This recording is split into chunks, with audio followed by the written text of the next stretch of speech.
Okay, I'm going to walk through our meeting objectives. So as a reminder, this is a hybrid meeting. So we have folks in person. We have about as many people on the Zoom as well. Our goal is to make it so folks in the room and on Zoom can both hear everything that we're talking about and can also participate as best as they can like they were here. So we're doing our best to make that happen. I'm going to walk through the objectives and the agenda for the meeting. We'll then do introductions, and we can kind of get into the meeting content for the day. So the first thing we'd like to do is to revisit the outcomes, what was discussed at the previous meeting on June 12th. Let's go back to that slide. And any follow-up on action items and key discussion topics. So we want to kind of, similar to previous meetings, kind of look back a little bit and then focus on what we're going to talk about today. We do want to provide updates on the recent technical briefings that happened a few weeks ago, and also upcoming working group meetings. We want to make sure folks know about those dates, and so you can participate if you'd like to.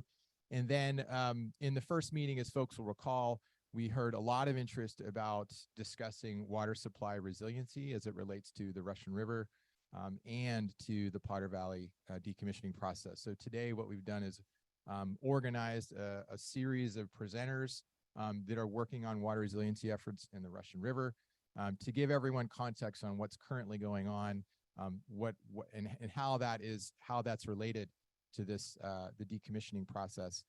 And then we want to actually have a discussion among the planning group members to connect those dots. And then we'll also hold some time towards the end of the meeting for public comment. So for folks who are members of the public, we'll make sure that there's time for that. And there's comment cards up in the front that you can fill out in advance to get your name in the queue. Let's go to the agenda slide, please. So we're going to do introductions. Like I said, we'll do the follow-up from the previous meeting, talk a little bit about the recent technical briefings and upcoming work group meetings, and then we'll spend the rest of the morning walking through a series of presentations on water supply resiliency. We'll break for lunch, and then we'll wrap up with a discussion of the planning group of how resiliency should inform proposed solution for the Potter Valley project, and then wrap up by 3 o'clock. Okay. And then one final thing, this is in our charter, but just for anyone who's new to the planning group, and it also is a reminder for all of us, is what we're all here to do. The purpose of the planning group, this is in the charter, it's to seek to identify water supply resiliency solutions that respond to PG&E's planned decommissioning of the PVP while protecting tribal interests, supporting the stewardship of fisheries, water quality, and recreation in the Russian River and Eel River basins. So what I'm trying to do as a facilitator is to bring everything back when we have these conversations to what's the purpose of this group, what are we trying to achieve together, recognizing there are lots of different pieces here that we're trying to connect. Okay, hold on. So I haven't gotten to logistics yet, but if you do want to talk, I need to make sure you talk into a microphone so the folks remotely can hear you. That might be annoying, but for the folks that are remote, it's more annoying because they can't hear you. Is there another microphone? And also, please say your name and your organization too. So one more thing for you to do.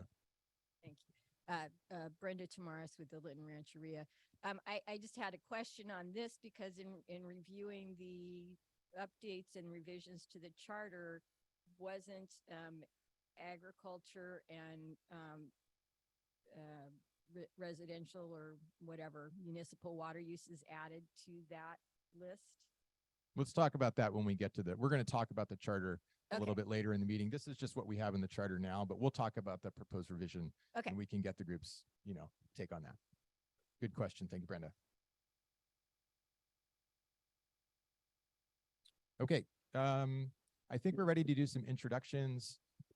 We're going to start with folks in the room, and then we'll go to our planning group members on the Zoom. Just name and organization. We'll start with you, Michael, and just pass it around, please. Good morning. My name is Michael Macdesy. I'm with the County of Sonoma. I'm an alternate filling in for John Mack, who I believe will be here later today. Bill Riccioli, rep here for Sonoma County Farm Bureau.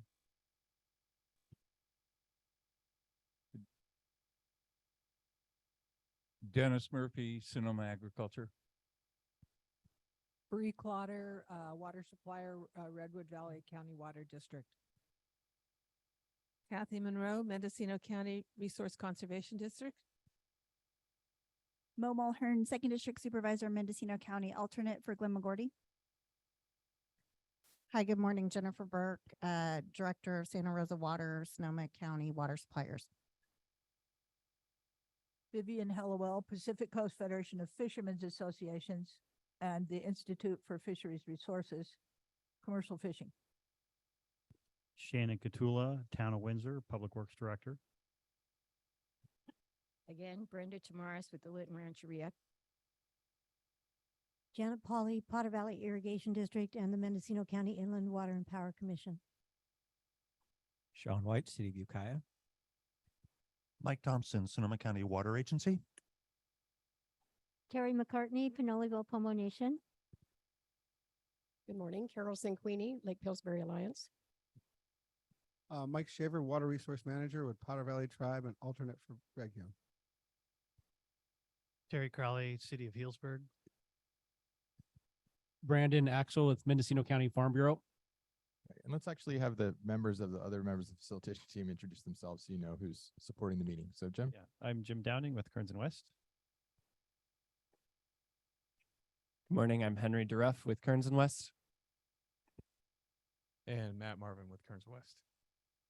Okay, so Matt's going to be, he's managing the Zoom, so the folks are participating remotely. And I'd like to just hear from folks, the planning group members to introduce themselves who are participating remotely. And if you can raise your hand, we'll try to keep a queue so we can just keep it somewhat organized. So do you want to just let us know who's in the queue, Matt?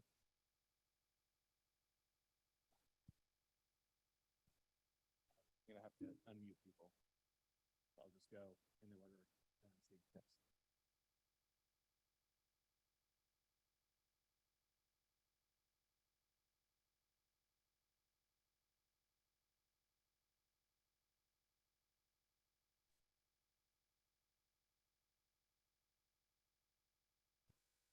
John Nagel, go ahead. John Nagel, Sonoma Resource Conservation District.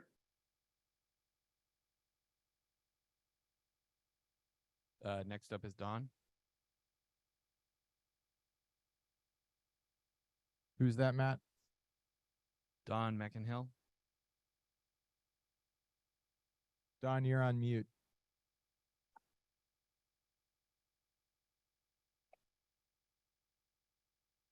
Don, you're going to have to unmute yourself. Okay, we'll come back to you, Don. Let's go to Tony Williams. Yes, good morning. Tony Williams, General Manager, North Marin Water District. Welcome. Alicia? Alicia Heyman, Friends of the Eel River. Hank Seaman?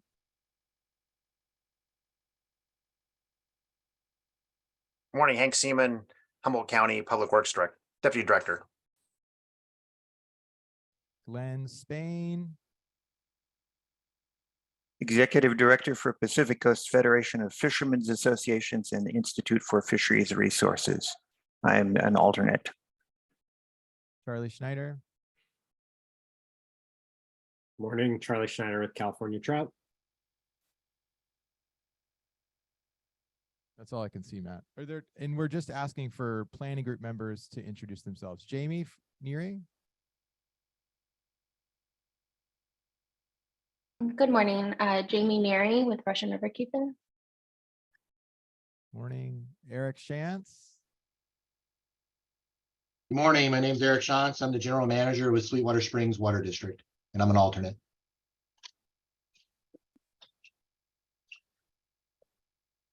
Adam Gasca? Oh, yeah, Adam Gasca, Rhode Valley County Water District, Mendocino County Water Supplier alternate. Welcome. Megan Quinn?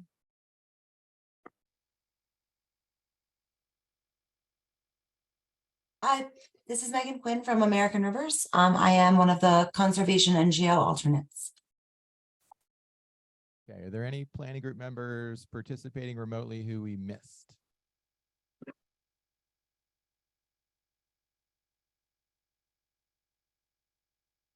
Did we get to Dawn? Is Dawn still with us? Yes, Don McInhill, Director of Russian Riverkeeper. Thank you. Okay, all right, Dawn. Alrighty, I think that's everyone. And there might be folks that trickle in online as we go through the meeting. But just again, want to welcome everyone to today's meeting. Let's go to the next slide, please.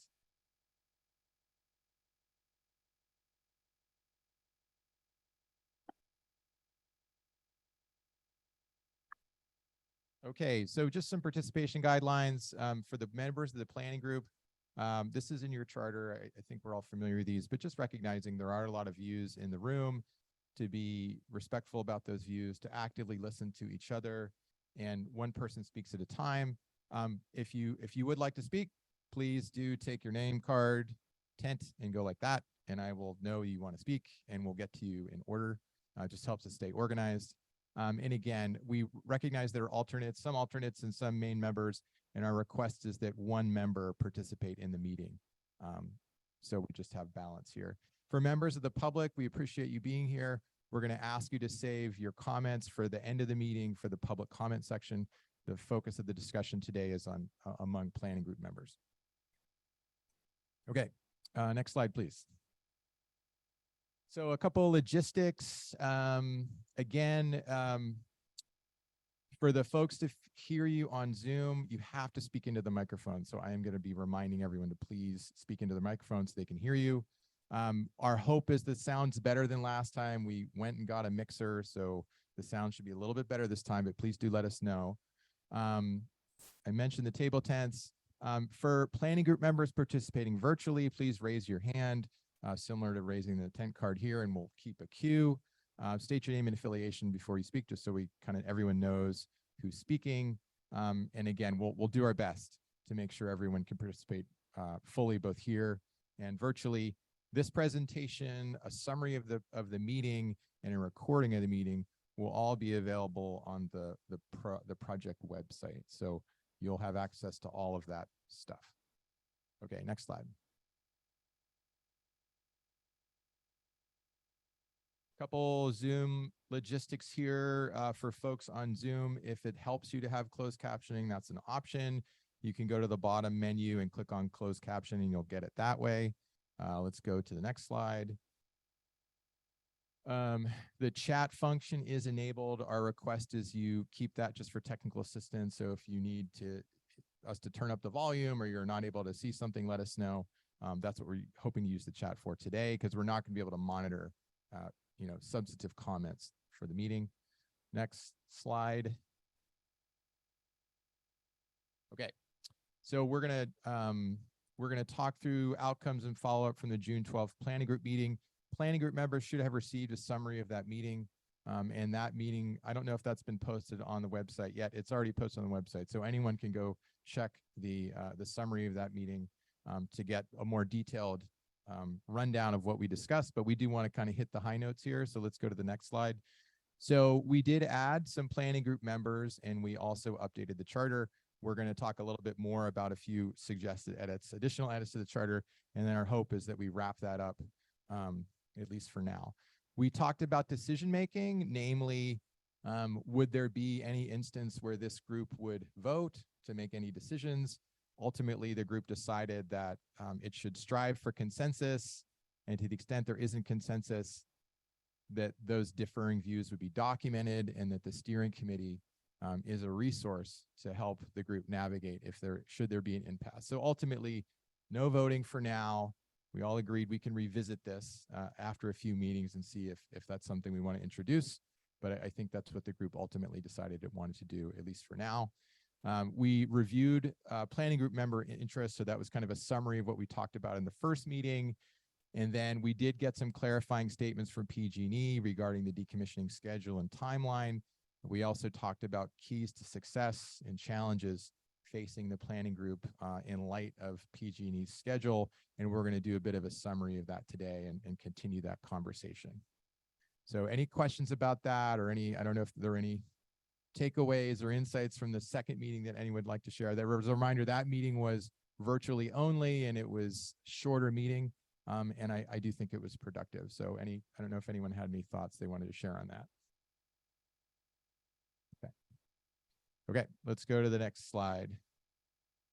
Okay, so we did receive a few additional proposed edits to the charter, and we're going to pull up the charter and just show those and track changes. I'll also note, if you could go back to that really quickly, Henry, that we have added 2 members of the planning group, the Hopland Band of Pomo Indians and the Sherwood Valley Band of Pomo Indians, as a reminder in the charter, if tribal groups are interested in participating, that they are automatically on.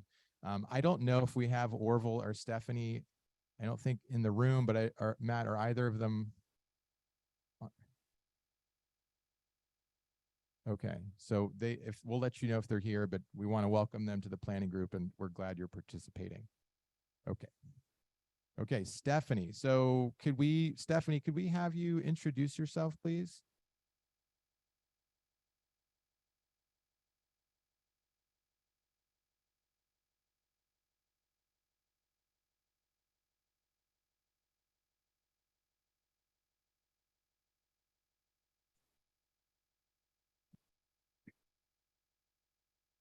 Know if we can see her.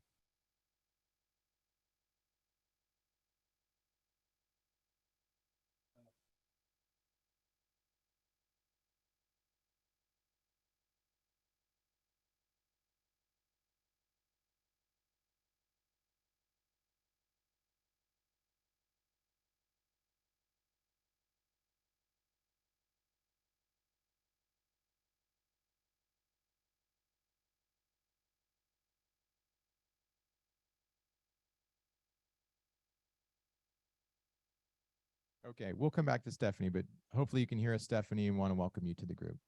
Okay, let's pull up the charter and just look at in-track changes, edits that were proposed, and maybe a reminder of who proposed those edits, and if you want to, for that person or people, if you want to provide any context, that would be useful.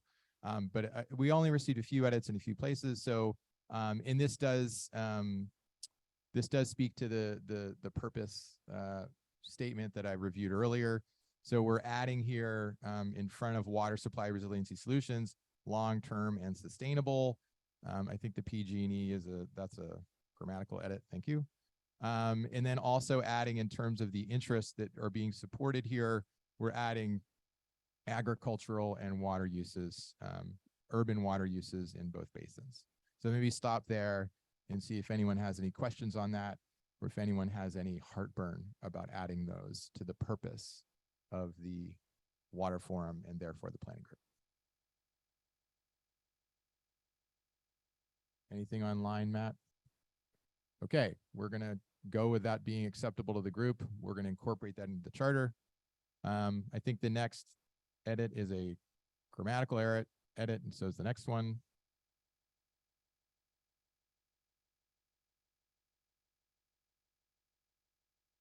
Okay, we just changed, we updated the membership numbers, so I don't think we need to discuss that.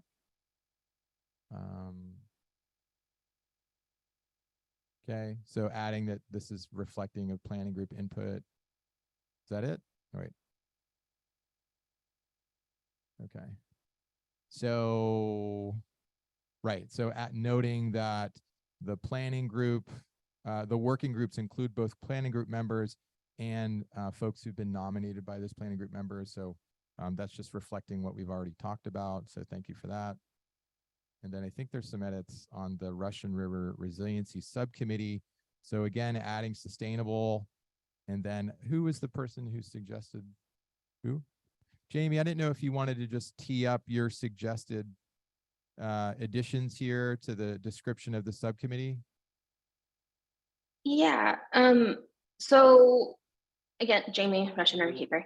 But we thought like the provided description, like it was okay, but I think really focusing on what some of those aspects of what resiliency is and means to the Russian River watershed is important. And just making sure that certain issues don't get lost in the resiliency conversation, just because it can be a very, very broad conversation, as everyone here knows.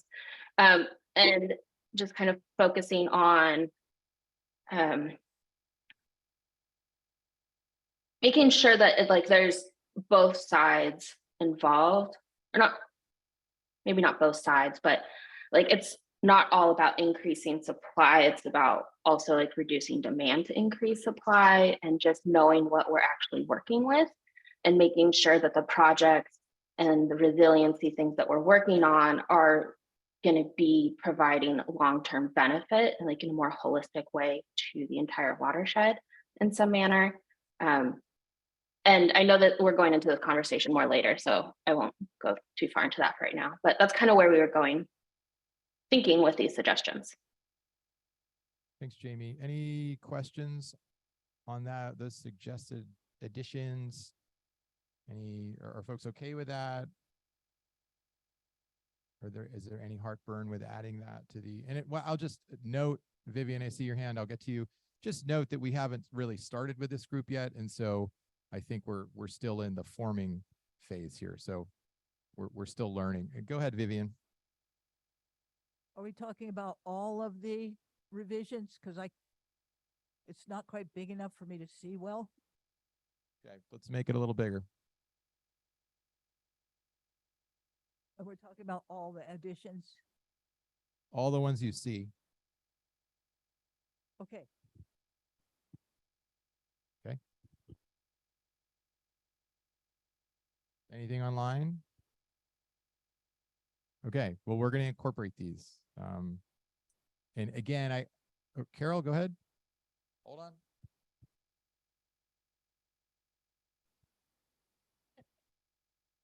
If we could back up a little bit to the Leadership Council.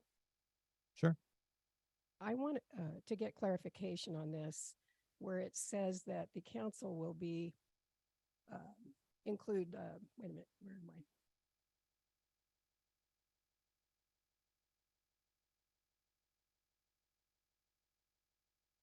The second paragraph, Leadership Council's membership is comprised of tribal, county, state, and federal elected officials and staff. And what I'm wondering is, will that include state and federal elected officials from all areas that are involved? For example, you could have a federal elected official from Congressman Huffman's office, and we would also want a federal elected official from Mike Thompson's office. So Yeah. I just want to be sure that was clear. That's the idea. Yeah, Okay. absolutely. And just to note, the Leadership Council Thank you. hasn't been convened yet. We're doing it at a pace that we can manage, but yeah, that is the idea, and we hope to get to that as soon as we can. Michael? Thank you, Michael from Sonoma County. Can we go back to the resiliency group? Sure. I agree with the statement in general. I like it, but can I get some clarification on what benefit of all beneficial uses means? I'm trying to work it out in my head, and I can see it going a few different ways. And if we could create clarity now, it might help direct us in the future. Okay. Jamie, do you want to, do you have any thoughts on Michael's question? Yeah, I was mostly just beneficial uses being what those are kind of already identified by like the regional and state water boards. So that like in the basin plan, and I know it's not directly applicable, but so that's essentially all uses of the Russian River, or all uses that put a benefit. Yeah, all uses that make a beneficial use of the water in the watershed. That makes sense. Yeah, thank you, Jamie. Michael, again, thank you for the explanation. When we talk about beneficial uses, I know that there are specific beneficial uses that are specified like in federal legislation. And is that what we're going by? Or are we being a little bit more broad to potentially include beneficial uses that might not be already specified? Are we having the discussion on what a beneficial use is? And that's the first part. The second part is when we say benefit of all beneficial, are we talking about maximizing them? Are we talking about maintaining them? I agree with the sentiment. I'm just hoping for maybe a little more clarity so we don't go too much off in the weeds if it wasn't supposed to go that way. Thank you. Jamie, any thoughts on Michael's question there? Yes, so well, kind of defer some of these questions to like the actual resiliency subcommittee to figure out. But generally, we do intend it to mean all broad beneficial uses within the watershed. There are numerous ones. It was like the specific language was pulled from other areas, but meant to be more broad, as in literally like all beneficial uses in the watershed, and making sure that not one use is kind of like put at the bottom of the pile, so to speak. That's kind of what we're going with, like with the equitable and benefit of, just making sure that like certain projects are going to benefit a bunch of different beneficial uses. So maybe that type of project would get higher, or not, like those projects that have more multi-use benefits, or like more multi-benefits throughout the watershed, like that kind of thing. Like put an emphasis there. Thanks, Jamie. I see Brenda and then Vivian. I'm just gonna suggest, can we just not end it at in an equitable manner, and then that takes care of all the confusion of the benefit of all beneficial uses? Because to me, an equitable manner means all uses. Okay, so Brenda, your suggestion is, I'm sorry, to do what? To end the sentence as climate change conditions in an equitable manner, period, and just not worry about for the benefit of all beneficial uses. Okay. So your thinking is that's redundant. Okay. All right. Vivian. Some of the beneficial uses described by the State Water Board take legal precedence over other beneficial uses. For example, threatened and endangered fishes. And, you know, there are a variety of beneficial uses that compete for water use in the basin. Can you hear me all right? Yeah. Okay. That's better. Thank you, Vivian. I like Brenda's suggestion, take that out. Because it's just so broad, it creates confusion. Okay. Yeah, and as a note, I do think once this group starts meeting, its focus, and I think that's going to get further fleshed out. I think Michael, you had a comment, and then we'll get to Brandon. Sorry, trying to keep order here. Well, I think by default, beneficial uses should just be simply already existing legal beneficial uses that are on the books, instead of trying to rewrite things. Okay, let's go to you, Michael.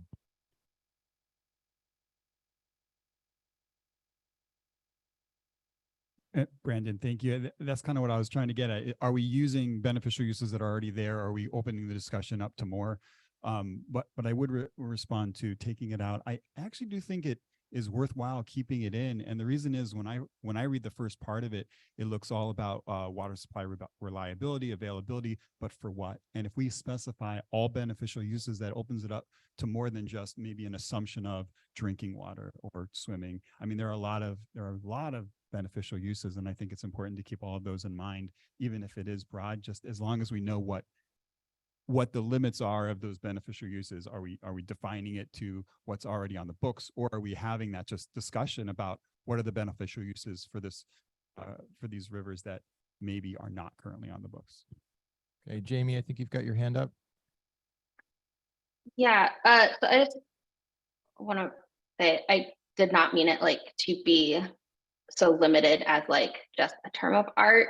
I did like, so like that's kind of like those as a subset, but then also generally, kind of as the last speaker just said, like all the different beneficial uses, because I mean, not all are going to be identified within that specific term of art. And so maybe, I don't know if there's another phrase that we can use that kind of gets to that same point. But it was meant to be a more broad use of the term. I see Sean and then Terry.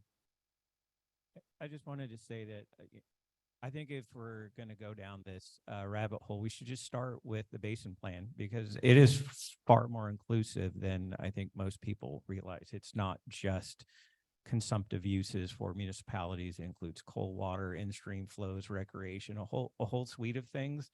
And people already spent a lot of time perfecting that list. And I would recommend maybe reviewing that as a group or something before we try and reinvent the wheel, because it's a pretty good wheel. Thank you, Sean. Terry, do you still have a thought? Terry McCartney, Panola Gulf Pomo Nation. Actually, that was what I was going to add, is that the basin plan does cover all this. And so if it's in there, perhaps referring to the basin plan in the document would be appropriate. Okay. All right. Well, what I'm going to suggest, and thank you all for this. It sounds like I don't think we're going to nail it at this meeting, but I think we're close. And so what I would suggest is that when we get this subcommittee up and running, we can do a little bit of wordsmithing, and perhaps a few folks will raise their hands to do that, bring it to the group. And when we're there, we can fold that into the charter. But I don't want to spend too much more time on that because we have a lot on the agenda. Michael, go ahead. I was going to say I did wordsmith it just now if you wanted it, but if you don't want to spend time on it, we can skip it. Let's give it a run. Go ahead if you got it in your head. So if we change the word around a little bit, and the last portion that was added, if we instead replaced it with to maximize all beneficial uses identified in the basin plan in an equitable manner. Seeing head nods, folks comfortable with that? Okay, thank you, Michael. Anybody online, Matt? Okay, who is it? Nicole, go ahead. It's nice. It's Maheo Heo, Nicole Whipple, Round Valley Indian Tribes tribal member and member of State California Salmon.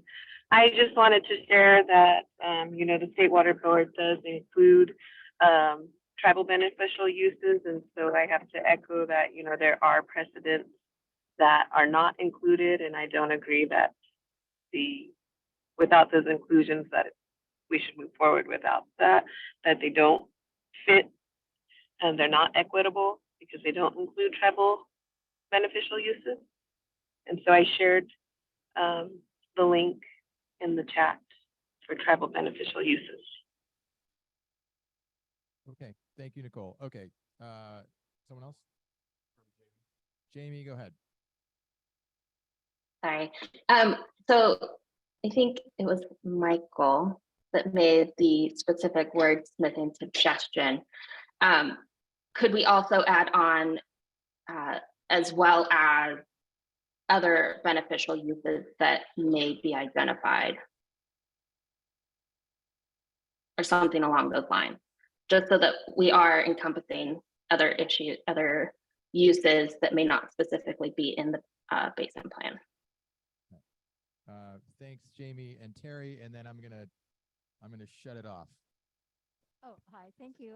Again, I think that there are some valid concerns regarding including the beneficial uses in the basin plan, because on the one hand, there is a protection. On the other hand, it does restrict the beneficial uses. So because the basin plan is updated and tribes are in the process of increasing TBUs in the basin plan. So I think this maybe should be tabled for a while for further consideration.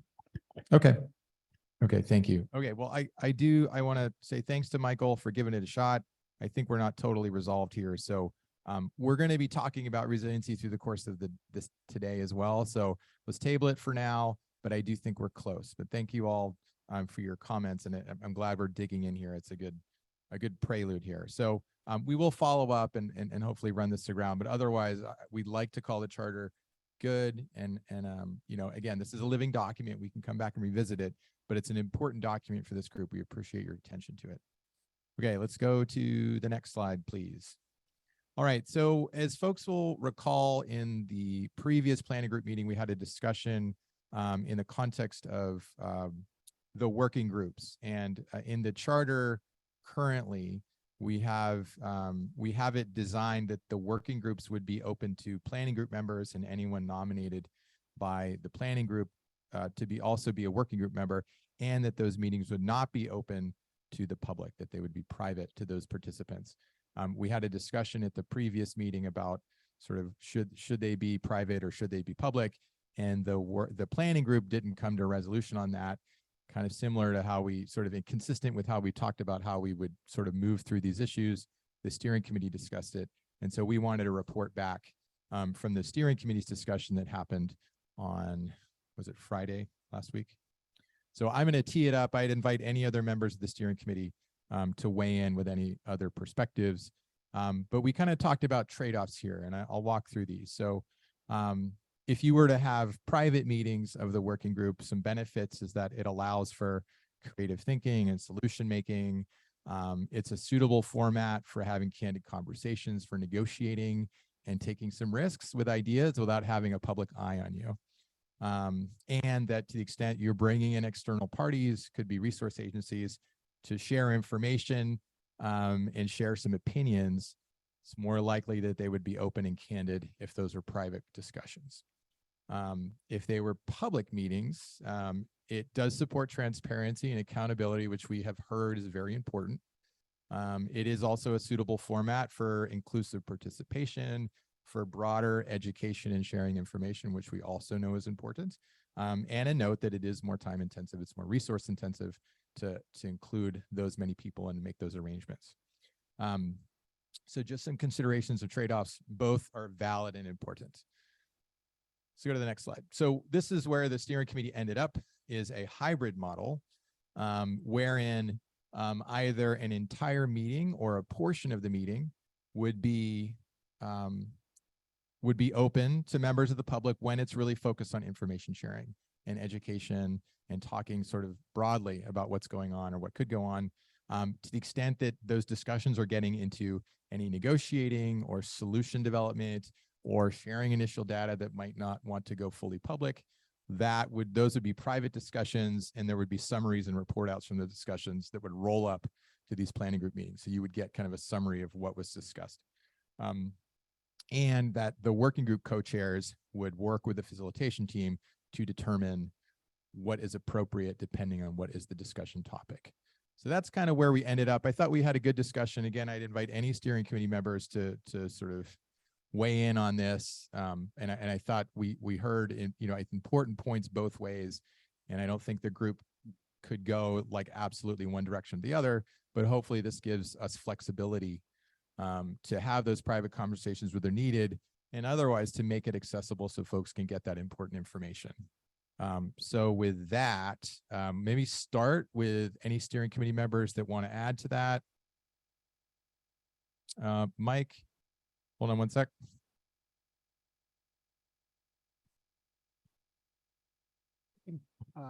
Mike Shaver, Powder Valley Tribe.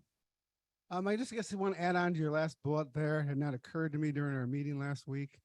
But if we are having co-chairs, just as discussed previously, it'd be good to have coverage of the two watersheds, or 3 watersheds, but at least have that if you're making decisions on the openness or solution discussions of different meetings, it'd be good to have somebody on the co-chair from the Eel River and somebody on the co-chair from the working group.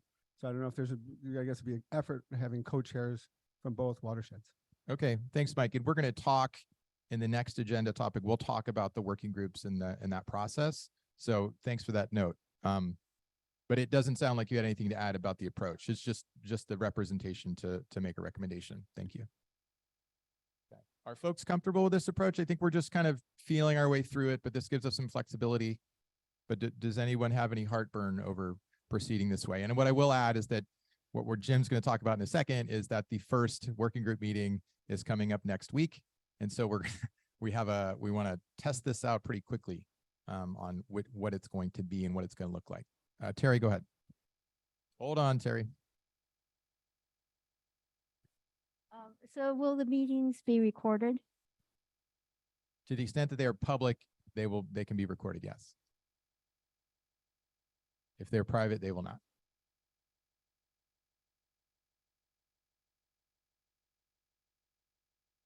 Hi. Sorry, let's get a microphone. We do want to keep public comments to the public comment period, but Alternate. I just wondered Oh, how go you're ahead. going to handle the difference between when you switch from an open topic to a private topic at a meeting. right. So I think that we would have, I mean, kind of how they do it, I think, in some public meetings where they'll have an open session and then they'll have a closed session.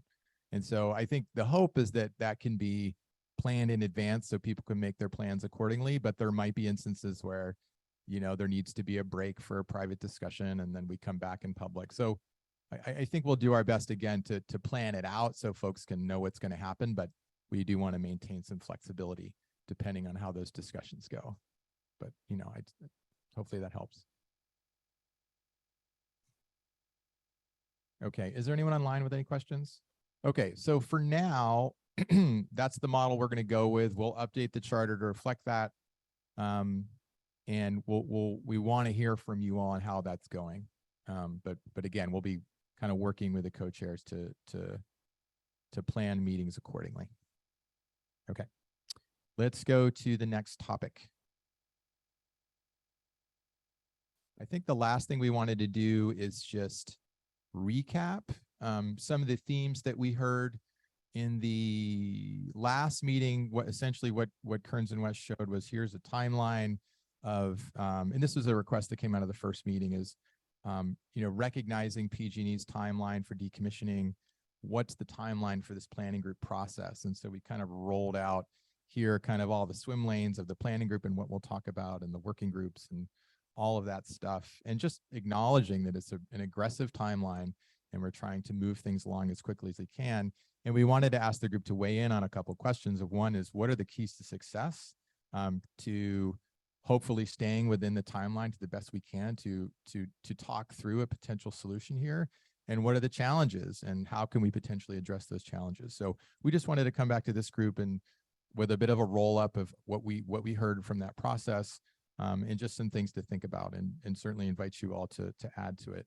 But again, I thought it was a helpful conversation. So a couple things we heard were first, to take advantage of previous work, recognizing that the ad hoc committee, the two basin partnership have done a ton of work, and we're really using that to an extent as a foundation of understanding here. So let's not reinvent the wheel if it's already been created. We heard some comments around having creative solutions, a willingness to work across interests and to find a middle ground, recognizing there are a lot of interests across both basins, and to look for mutual gain. So thinking about the different interests, the different priorities, and to be considering both basins. To have a common understanding of facts. So what water is available, what would the costs be? And also, I think a recognition here is that not everything is known, and to a certain extent, we're going to have to proceed with some uncertainty because of the timeline. So we want to kind of confirm what is known, recognize we're not going to get 100% there, but hopefully it's enough to move forward. And then I think some comments around recognition. One is that there are impacts to the Eel River from the Potter Valley project, and that water supply resiliency is going to need some continued diversions from the Eel River, at least in the near term. And then finally, to think about a long-term different future climate. So there's current needs, and we want to be discussing current needs and also in the long term what's possible. Stop there. Any comments on that? Any observations on that? Okay, that should all sound familiar. Okay, let's go to. Oh, Carol, go ahead.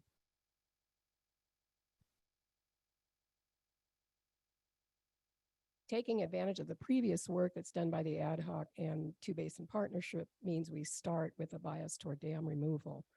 And I'm wondering what kind of, or where other studies will fit into this, how that might work, how this group might consider that, any other alternatives. So I think it's fair that there should be something related to that in this. Okay. Yeah, I think that would be a good question at the working group level. And I know the water supply and fisheries work group is going to start meeting next week, but I do think we want to kind of, there's a bit of a delta exercise of what do we know or what's been studied and what other questions do we have. So I think that would be a good time to bring that up. Vivian? Having contributed to the micro board discussion, there were some comments that it's not clear that water will be available to divert. So recognizing that the water supply resiliency will include some continued Eel River diversions if available. So it says water is available above there. It's not a known quantity at this time. If you have optimum flows for fish in the eel, what will be available? Okay. Dave, I see your hand back there. You just introduce yourself, Dave. Thanks. It's David Manning, Sonoma Water. I'm an alternate. You know, the heart of the two basin solution has really demonstrated, I think, Vivian, that there is water available. The exact timing and quantities have yet to be determined, but the way that the run of the river concept functions, it's to take water when it's abundant in the eels. So there hasn't yet in any of the conversations been any real significant consideration of a negative effect of taking that water when it's very abundant. And I just want to make that clear. That's something that I mean, you're nodding. That has been the nature of the conversation. So there is water available to divert. Exactly. That's the timing and the quantity, especially in the shoulder seasons, is something that's still, I think, open for consideration. But I just want everybody to know that that water is available. And to the point of Scott Dam's presence, that's something I suppose the working groups could consider, but that is really not the purview of this whole body. That really lies in PG&E's surrender and decommissioning process, right? And so I just think folks need to understand that. That is not something that this body has any sort of deliberative ability to influence the outcome regarding, right? That is squarely in PG&E's hands. Bree and then Bill.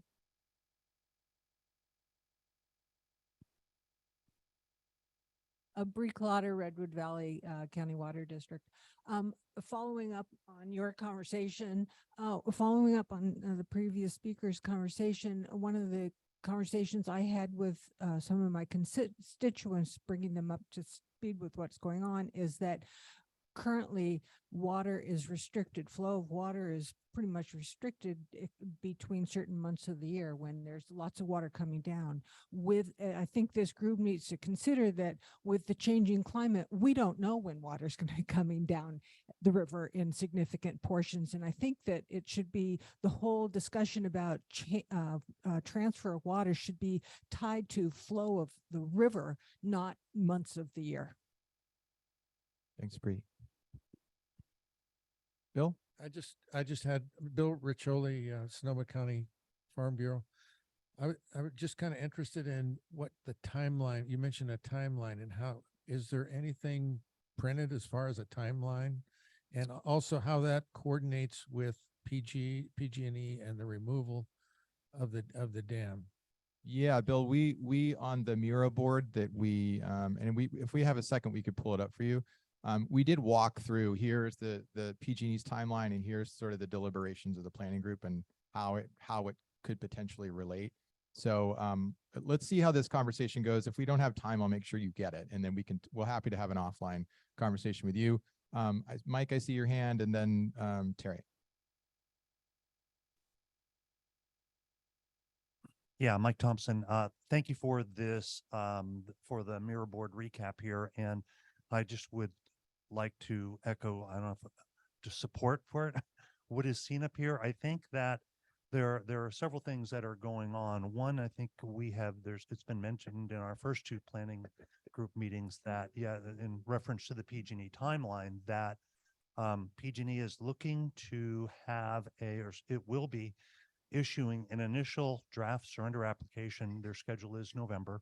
And one of our goals, I would say specifically, and I think I can speak, I think with regard to the Russian River interest, is that we would like to ensure that the work we're doing right now helps influence that initial surrender application, that administrative draft, and so that it doesn't preclude an ongoing diversion. And also in looking at that, the where there is a lot of work going on with regard to the, with regard to the top bullet there of taking advantage of previous work. It's not just the previous work going on, as Dave mentioned, and actually, I don't know if Dave mentioned it, but that there is a lot of work going on right now. Sonoma Water and IWPC are right now engaged with PG&E in a DWR grant looking at different diversion alternatives that would allow for volitional fish passage, and that work is underway, and also looking at really the due diligence. So that work is going on in parallel, and that will also, I think, is work that was summarized in the working group briefing on that. So that work is ongoing. The second thing I'd like to mention is that the Russian River water suppliers, there are really three separate caucuses. There is an ag caucus, a water supplier caucus from Sonoma County, and an ag, if I have this right, Janet, an ag and water supplier single caucus from Mendocino County. And we actually have all met twice as a super caucus, if you want to call it, is all of Russian River water suppliers twice. And one of what I would just, if I can, and if anyone correct me if I'm wrong, but with many of the bullets up there, I would say that is that we heard that pretty loud and clear from the water suppliers, that we're really the goal is looking at ecological functions, benefit to both basins, and improving fisheries in the Eel River, having some better water supply reliability in the Russian River, or a little more certainty on that. And the other thing is that I would just like to just mention that I think there is this one really overlapping interest here, and this goes to the, I'm trying to find where you have one of these up here. I saw it before, but I'm not finding it, but really looking for that creative, there it is, finding the middle ground, in that I think we all are interested in achieving volitional fish passage as soon as possible. We're all interested in having a reliable water supply certainty as soon as possible. And I think that, and also we need to stay on PG&E schedule. And so coming to that common understanding and looking for these, finding that middle ground that provides benefit to both basins is something that I've heard, I think, pretty loud and clear from the water supply interests in the Russian River. So just wanted to kind of, provide that little bit of perspective. And I guess the last thing, and this maybe kind of tease it up for the resiliency conversation, is that one of the things we saw, and we've said during the last drought, is that even when we had Potter Valley diversions, the Russian River was hit hard with regard to curtailments. And so there's a really strong recognition that actually and you'll hear, there's been a lot done with regard to resiliency in the Russian River. And there's also real strong recognition that we need to do a lot more to be able to be more resilient with or without the Potter Valley project. So anyways, just wanted to, Jan, I don't know if you have anything else to add on that. Okay, let's go to, we have a couple folks on Zoom that I want to get to, and then I see Terry and Vivian. So Matt. Let's go to Nicole and then Charlie. Nicole?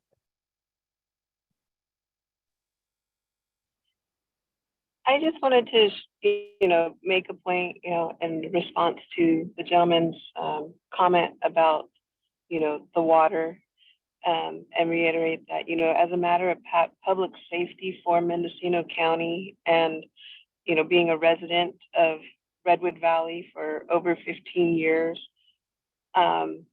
we don't have water as far as public safety means, to continue diverting, to continue desecrating tribal territories to water grapes.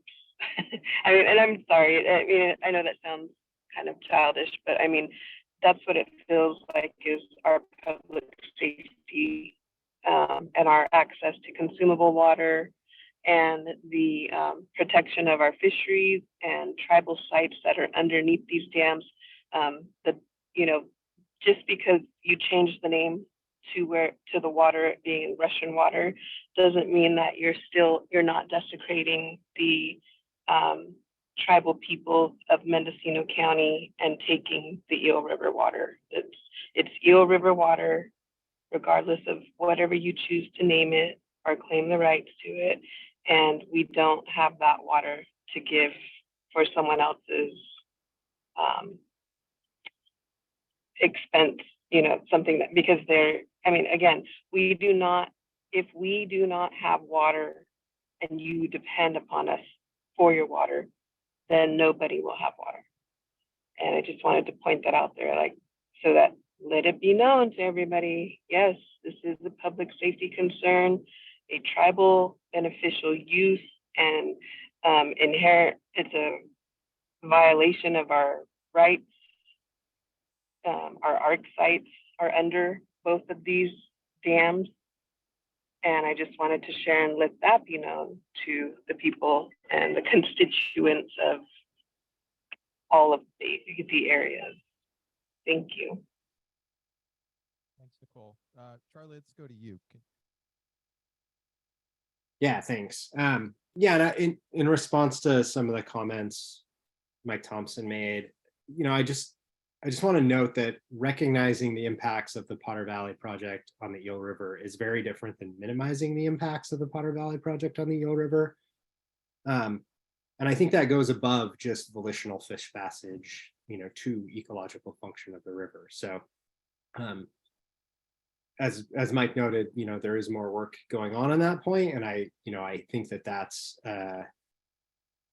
something that we need to pay particular attention to, right?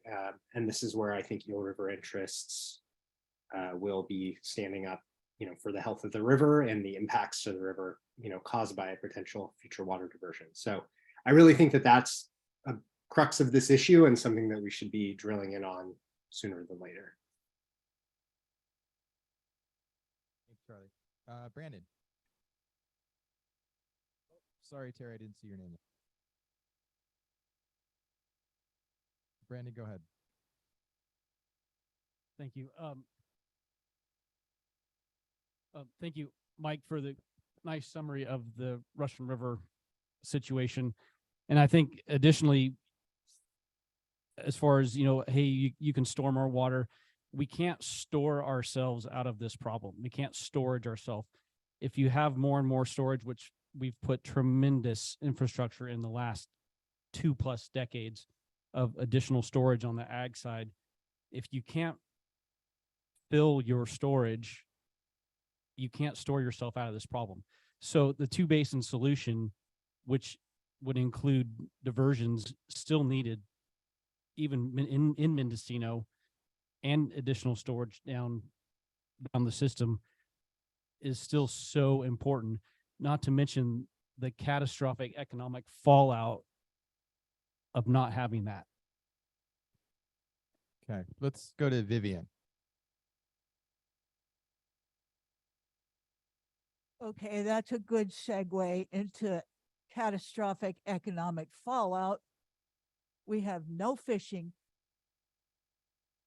These fish are threatened and endangered. And it might be less expensive to raise Coyote Dam, for example, and create more storage than to have a continued diversion. That remains to be seen.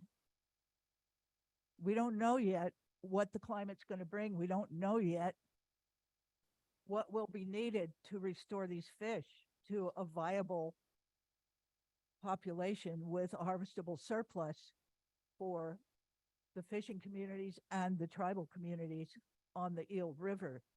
River of origin, it's Eel River water. Okay, we can talk about economic catastrophic impacts, and they are shared. So let's, this will include, resiliency will include some diversions. That is unknown at this time. Thanks, Vivian. Let's see. And I think this could be a good segue. I think these are important discussions, and the hope is to have these working group discussions to dive a little bit deeper into the considerations around the water supply, what's needed as it relates to different uses and benefits. Can you hear me, Vivian? Is that good? Okay. All righty. So we're a little bit behind schedule, so I want to move us along here. look, we want to get to just a quick update. Jim's going to give us a quick update on the technical briefings that took place a few weeks ago, any upcoming work group meetings, and then we're going to get into the presentations we have for the morning. So go ahead, Jim. Thanks, Ben. Henry, next slide.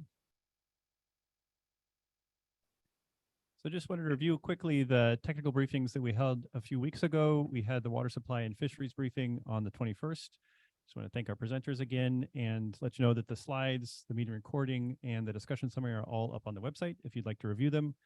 And the topics covered are many of the topics that were discussed just a few minutes ago, reviewing the studies that have been done over the past several years as part of the ad hoc process, looking at how the system is operated, and reviewing the ongoing work, that ongoing assessments of the diversion facility, and also looked at the modeling of Lake Mendocino storage under various alternatives, including a Scott Dam removal run-of-the-river alternative, plus forecast-informed reservoir operations, which we're going to hear a bit more about later today, and a decommissioned Powder Valley project scenario.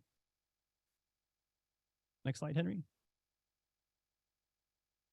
And then the next day we had the water rights and water management technical briefing, covered water rights in the Russian River and the Eel River, with some special focus on the federal Indian reserved rights, in particular in the Eel River system, and Round Valley Indian tribes, water and fishing rights, and then some of the complexities of the rights in the Russian River system, including rights to the abandoned Powder Valley project water, the 10,000 acre-foot reservation, and potential effects on water rights of changes to the Powder Valley project. So just pause now if there's any questions or other reflections from the technical briefings that anyone would like to share.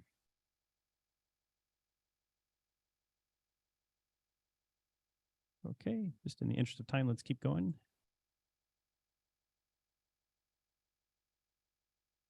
So next steps, we will convene the first working group meetings in the next couple of weeks. The Water Supply and Fisheries group will meet on Wednesday, July 19th, which is next Wednesday, from 9 to 11. Water Rights and Water Management the following week on Tuesday. And we have, as has been noted in the emails that have gone out to the working groups, the recruitment for the co-chairs is currently open.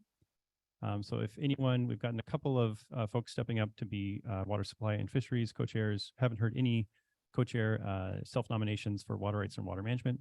So if anyone would like to raise their hands now, we can take your name, or it can follow up with us later. And we'll put out another call as we get closer to the meetings also. So thank you, Vivian. So co-chair helps to set the agenda and overall sort of guide the proceedings. And as Mike mentioned earlier, it would be, I think, beneficial to have broad representation among the co-chairs so that we get multiple perspectives informing the work that those groups do. And I think the co-chairs will also help bring information back to this planning group to sort of roll up to the discussions of this larger group. So let us know, the facilitation team, if that's something you're interested in. But it will help us, I think, stay focused and make sure information is getting shared across different groups. All right. And that's it. Thanks. Okay. Thanks, Jim. All right, I think we're now ready to get into our presentations. So the way we've organized it is into two parts, just to sort of break it up a bit. So we're going to have 3 presentations. They should be pretty short. And my hope and my request is for folks to just hold your questions until we get through these presentations, and then we'll open it up for some follow-up questions and discussion. I want to make sure we get through all the presentations here. So we're going to start with John Nagel, who is participating remotely. He's going to talk about the Upper Russian River Water Sharing Program, which has been mentioned in our discussions. Sean, who's here, is going to talk about the City of Ukiah's resiliency programs. And then Claire Nordley, who is here, is going to talk about the Sonoma Marin Water Saving Partnership. So with that, John, I'm going to tee it up for you. We'll pull up your slides and then just hand it over to you to walk through them. So go ahead, John. Okay. So John Nagel, Sonoma Resource Conservation District. I was on the steering team with, excuse me, do I have control of the slides? I don't think you do. Okay. You just have to say next slide and Henry can advance it. Okay, put up the slide. Give him 1 second. Okay. And so I was on the steering team for the Upper Russian River Voluntary Water Sharing Program. Next slide, please.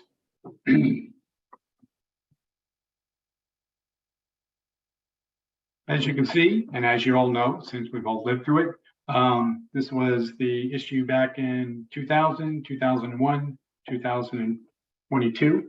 The blue line, of course, is the average, and all the lines below it are, of course, what occurred. And unlike in 2014, which was a single year, even less rainfall in the area, this was a 3-year incident. And I don't like to use the word drought since we're not in a drought. We're in a persistent hydrologic dry cycle. We're in a geological dry cycle.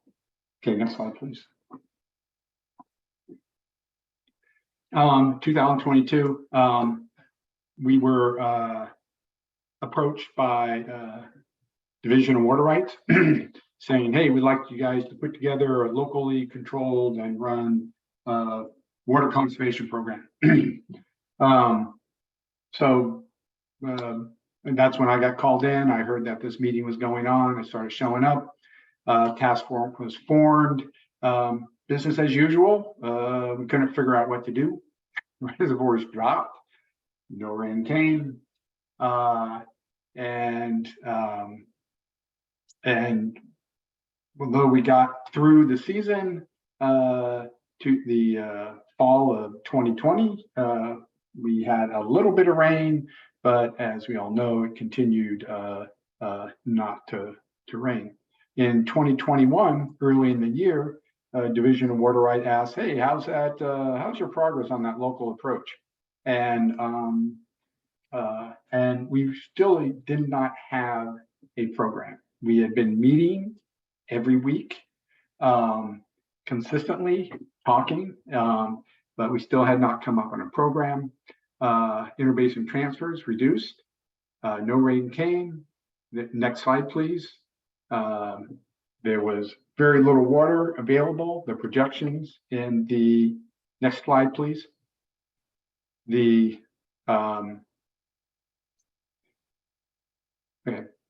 very little water available, which I showed you. So it ended up curtailment occurred. As we know, it's health and safety use only, 50 gallons per day. Down in the lower river, there are algae blooms. There's no water for ag use, 30% drop in yields, dead vines, and lots of time, activity, and money was spent seeking other sources, drilling wells to support small local water systems. Next slide, please.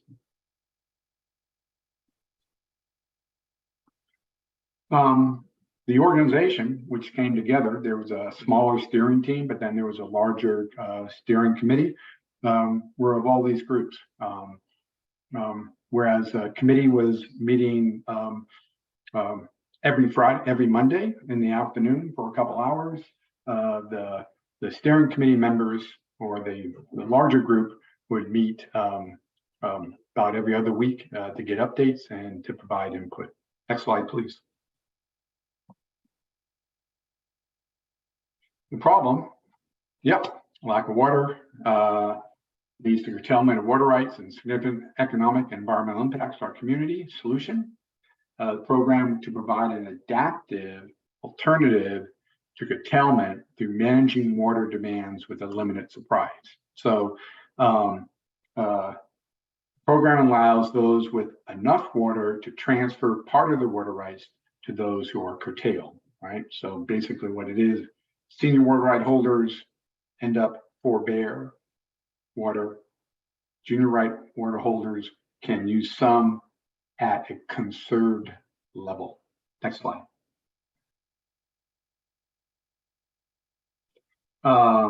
So key features were these. As I said, senior water right holders, they they ended up having a percentage that they conserved. That conserved amount, some of it went to junior water right holders who would use at a quite a reduced amount that they normally did. The average monthly, the baseline was a average from 2017 to 2019. And then the amount to be conserved, depend on water rights and priorities. So lower you are in the water rights process, more junior you are, less water you would have. But no water, some water is better than no waters. And we're working very closely with the Division of Water Right on this. And then the State Water Board, because of the program, could then, those people who were not participating, the State Water Board could curtail them for water users in order of priority. Next slide, please. So we had a program where we were sharing back and forth. We had backstops. That was the normal process for the Division of Water Rights. And then, the question is, why would someone sign up for this? Well, some water is better than no water. Why would people donate their water? Why would people forbear the water for this? Well, as a region, economic vitality is very important, and senior water right holders understood this. It's a local process, driven local solution, and then in doing this, the manage of out of priority diversions would actually protect senior water right holders and stored water, meaning an active program that is managing the water actually starts putting rails around out of priority divisions. Next slide, please. We ended up in 2022 developing this program. We ended up brought it to the water board. The State Water Resource Control Board approved it. We went into final refinements, and then the program started on July 1st. In presenting to the state, next slide, please. In presenting to the State Water Resource Control Board, I was amazed at some of the comments which they were using, such as they'd never seen this done before. This is an exemplary program. Could it be used other places? Yeah, it could be used.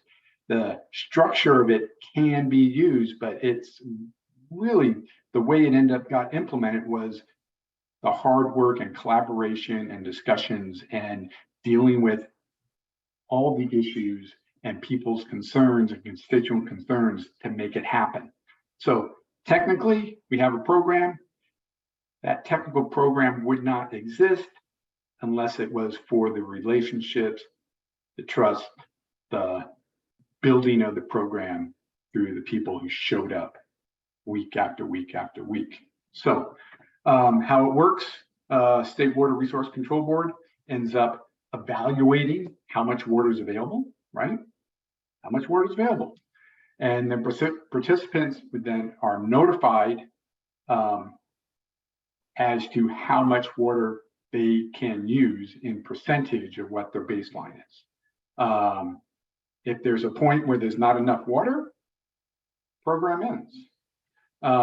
And which meant that there's always this uncertainty for us as to what the Eel River interbasin transfers would be based upon the variances that had been applied for by PG&E. Next slide, please.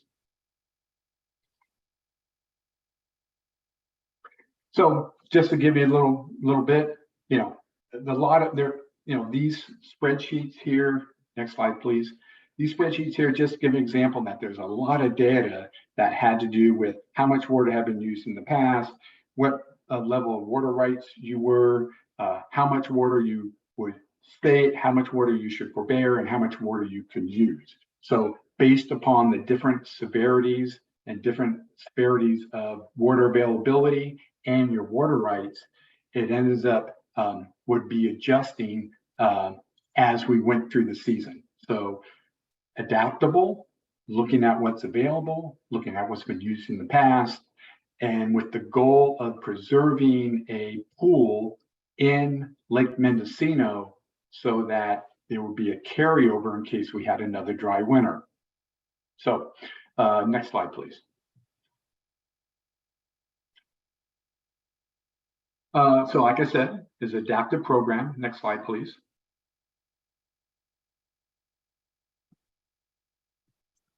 So in looking at what happened in 2022, which actually was quite successful, we went through, we got the program allowed for 5 weeks of additional irrigation that did not exist in 2021 under their curtailment. And people could go ahead and irrigate, but the irrigation was at a reduced level, which in some cases just kept the plants alive and did not provide for crops, but in fact, provided them the ability for the following year with a good rainfall to be able to survive as a agricultural entity. In 2023, we were looking at this and we were meeting again through the winter, looking at what we had did and what we can do. And we started making adjustments to the program. In 2022, senior water right holders shared water with junior water right holders because the conditions were there was low storage and some flow. In 2023, we were looking at conditions where there would be high amount of storage, and because of the variances that were being implied by PG&E, we suspected that there would be low flow, and the solution would be that junior water right holders of stored water would be able to share with senior water right holders of appropriate flows. And so, next slide, please. So we were, in addition to doing the annual report that we were supposed to do, we were also looking at what would be the solutions, what would be the adjustments to the programs that would make it more viable for the following year under different conditions. Well, the emergency order lifted. With the lifting of the emergency order, there was no authority to continue the program.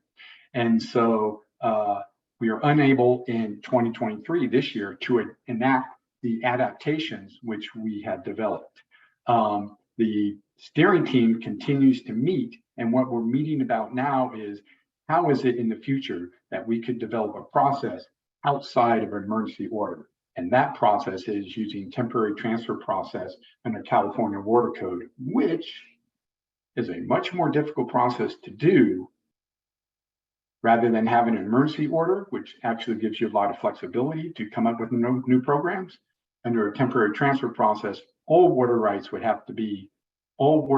participation would have to be enlisted and then applied for a temporary transfer to run this type of program. Still trying to work out the details on that. Next slide.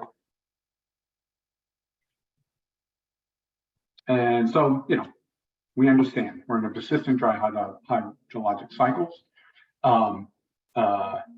There's ever-threatening interbasin transfers, as we had talked about today. Is there water available? And so we have to go ahead and find alternative approaches to balancing the water supply demands in the Russian River watershed. So, this type of program could be applied under years where we may have some transfers. This type of program could be applied in years where there are no transfers. So looking at how a program can work in a watershed in order to, save our future or make a more resilient future. Thank you. I'll take questions now. Okay, thank you, John. We're actually we're gonna go to Sean and go through the next two presentations, and then we'll take questions. But thank you for your presentation. Welcome. Sean. Yeah, so Sean, come on up here and love to hear your slides now.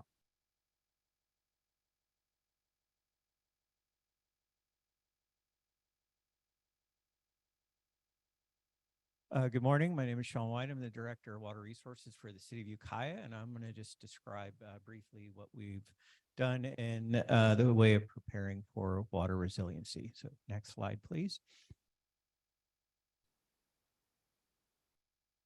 I think the first step of any sort of resiliency program is you do need to have sort of a diversified portfolio, the number of different sources, and this city has a pretty good spread. We have surface water rights, we have groundwater supplies, we also recycle water, and we also do recharge. Next slide.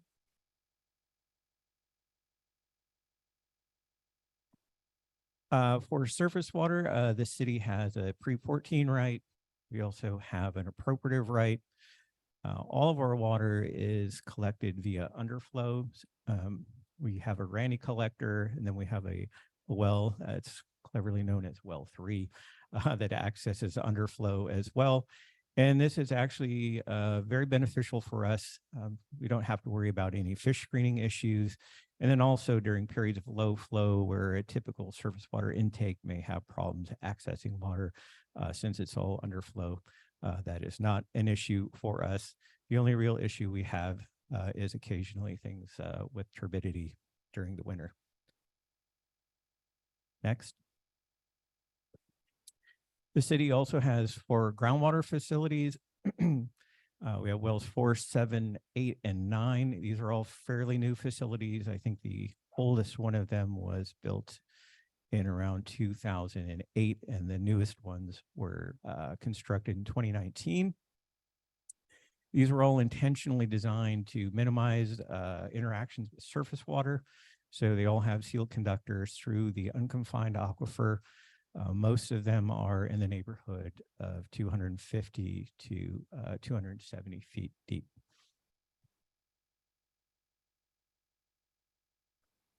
The city also has an aggressive recycling program. Everything you can see in the pink there is actually constructed, and most of those facilities use entirely recycled water during dry years. It may supplant it with surface water during good years. This system is designed to be built in 4 phases. Phases 1 through 3 are basically everything you see in the pink there. That serves a variety of things from ag, parks, schools, industrial construction. And then phase 4 is the part off to the left. That is being built this year. Altogether, it provides around 1,500 acre feet of water a year. Next slide, please. And then we also have about 50 acres of recharge ponds at our wastewater plant. These have been in existence now for many years, and keeping them in existence actually was a very big challenge for us previously. But now through a sort of a change in perspective and a lot of work from our permitting people, we've been successful at keeping these intact. These also produce about 2,500 acre feet a year of recharge. Next slide, please. All right, so I didn't really go over the water supply acre feet too much, but the city has basically about 20,000 acre feet a year of water rights, which is a humongous number, and we only use about 3,000 a year. But part of our resiliency, what do I want to say, methodology is to have redundancy in sort of in all aspects of what we do, both from a supply standpoint, from an operational standpoint, and then also just from a mechanical redundancy standpoint. And because of that, depending on what sort of scenario is in place in any given water year, we can meet all of our supply 100% on surface water. We can also meet all of our demand 100% on groundwater, but it's typically blended depending on what is happening. But during the drought, we essentially ran the city 100% on groundwater in 2021. The amount of recycled water we produce offsets our demand by about 50%, and our ability to recharge generally sets off our diversions from groundwater by about 83%. Next slide, please.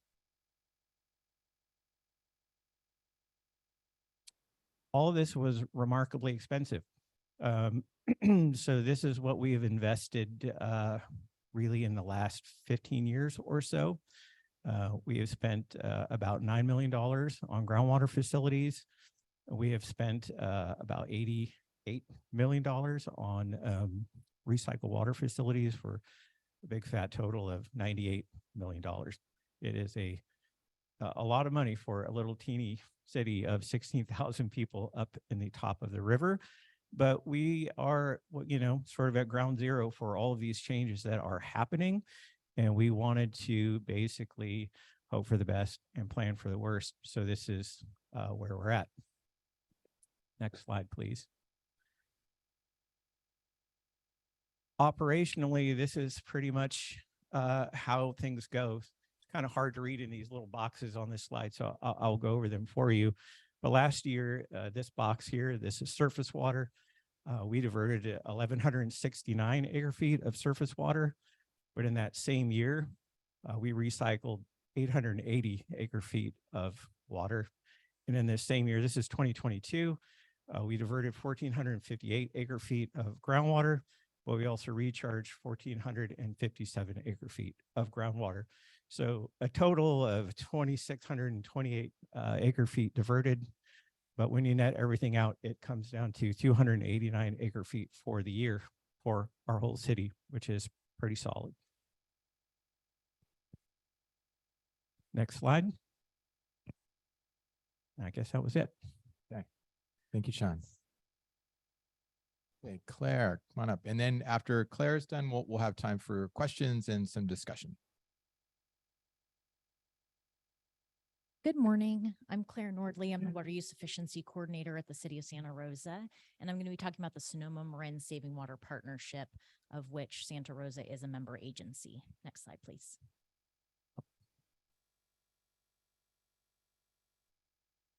So what is the Sonoma Marin Saving Water Partnership? The partnership was established in 2008, and it basically is a collaboration for regional solutions for water use efficiency. There are 13 water agencies that are part of this in Sonoma and Marin counties. So you can see Cloverdale, Healdsburg, Windsor, Calam, Larkfield, Santa Rosa, Rohnert Park, Cotati, Valley of the Moon, Sonoma, Petaluma, North Marin Water District, and Marin Water. So 13 water utilities.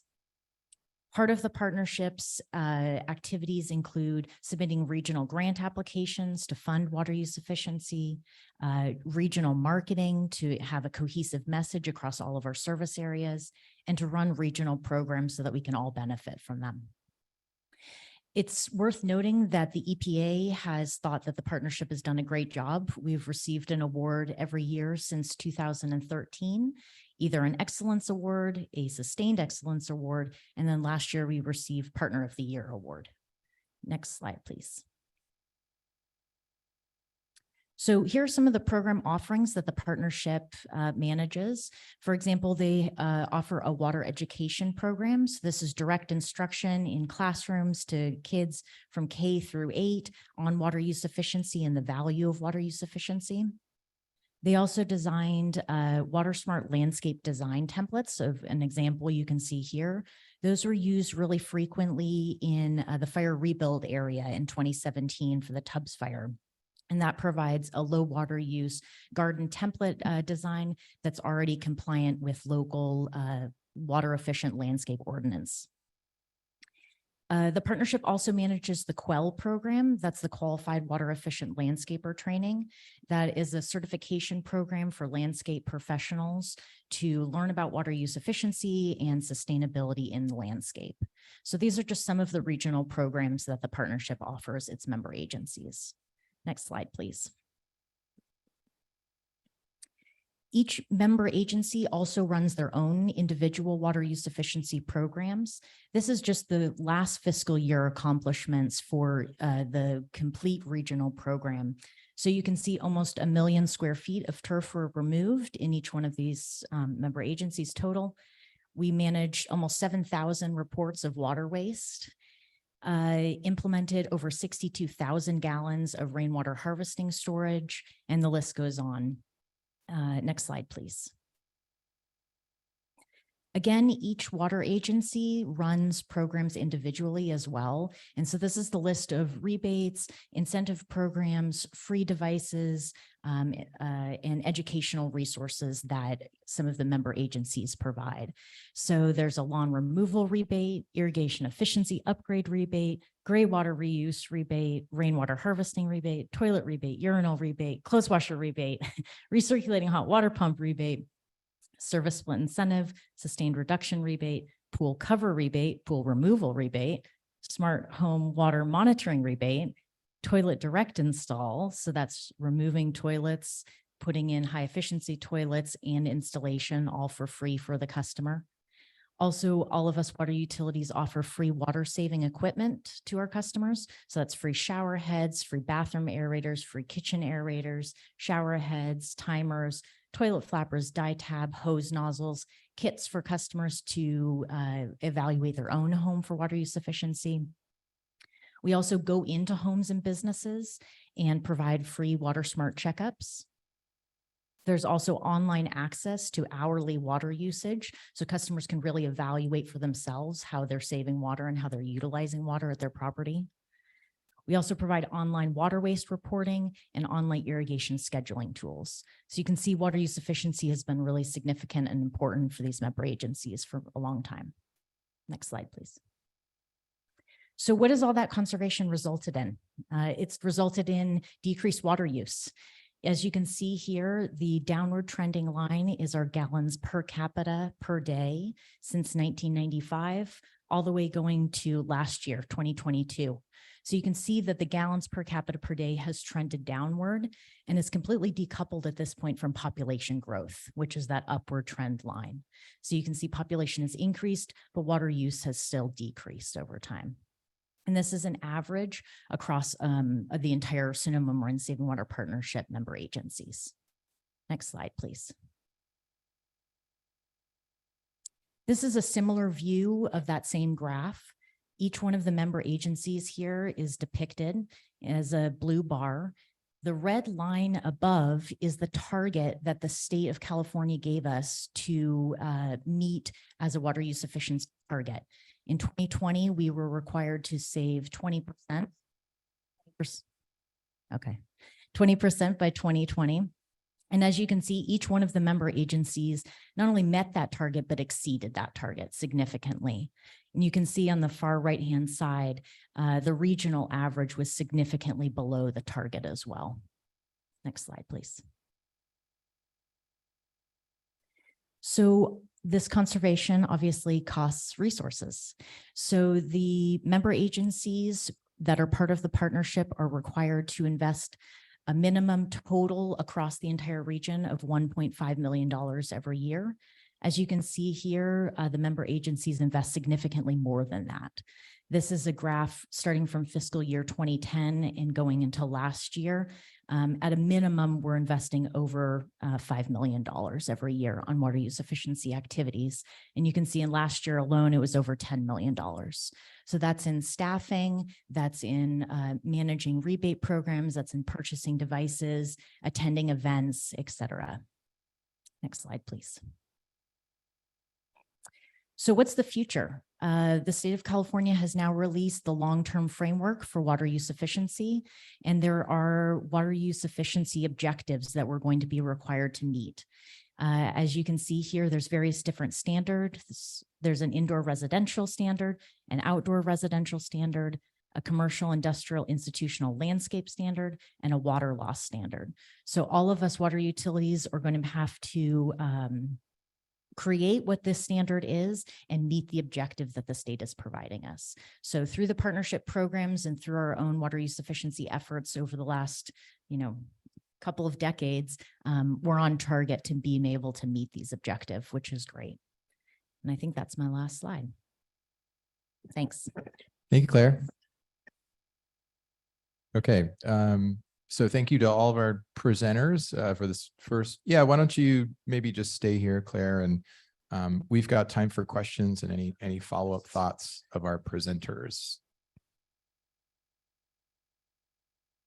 Terry, let's get you a microphone. I've just two clarifying questions, one for Sean and one for Claire. Sean, on the recycled water and your beneficial reuse, you netted out 236 acre feet, and that's excellent, you know, from 2000 or more than 2000. So I'm wondering if some of that includes indirect reuse during the winter season where you're pushing water back into the Russian River for downstream users. And then for Claire, question I have for you is that long-term, we see this downward trend of conservation, but long-term, what's that potential for conservation? And when do we kind of hit like a point where, hey, we've maximized efficiency, and then during these drought years or dry years, we really don't have this ability to flex and reduce usage significantly like we saw in 2020 and 2021.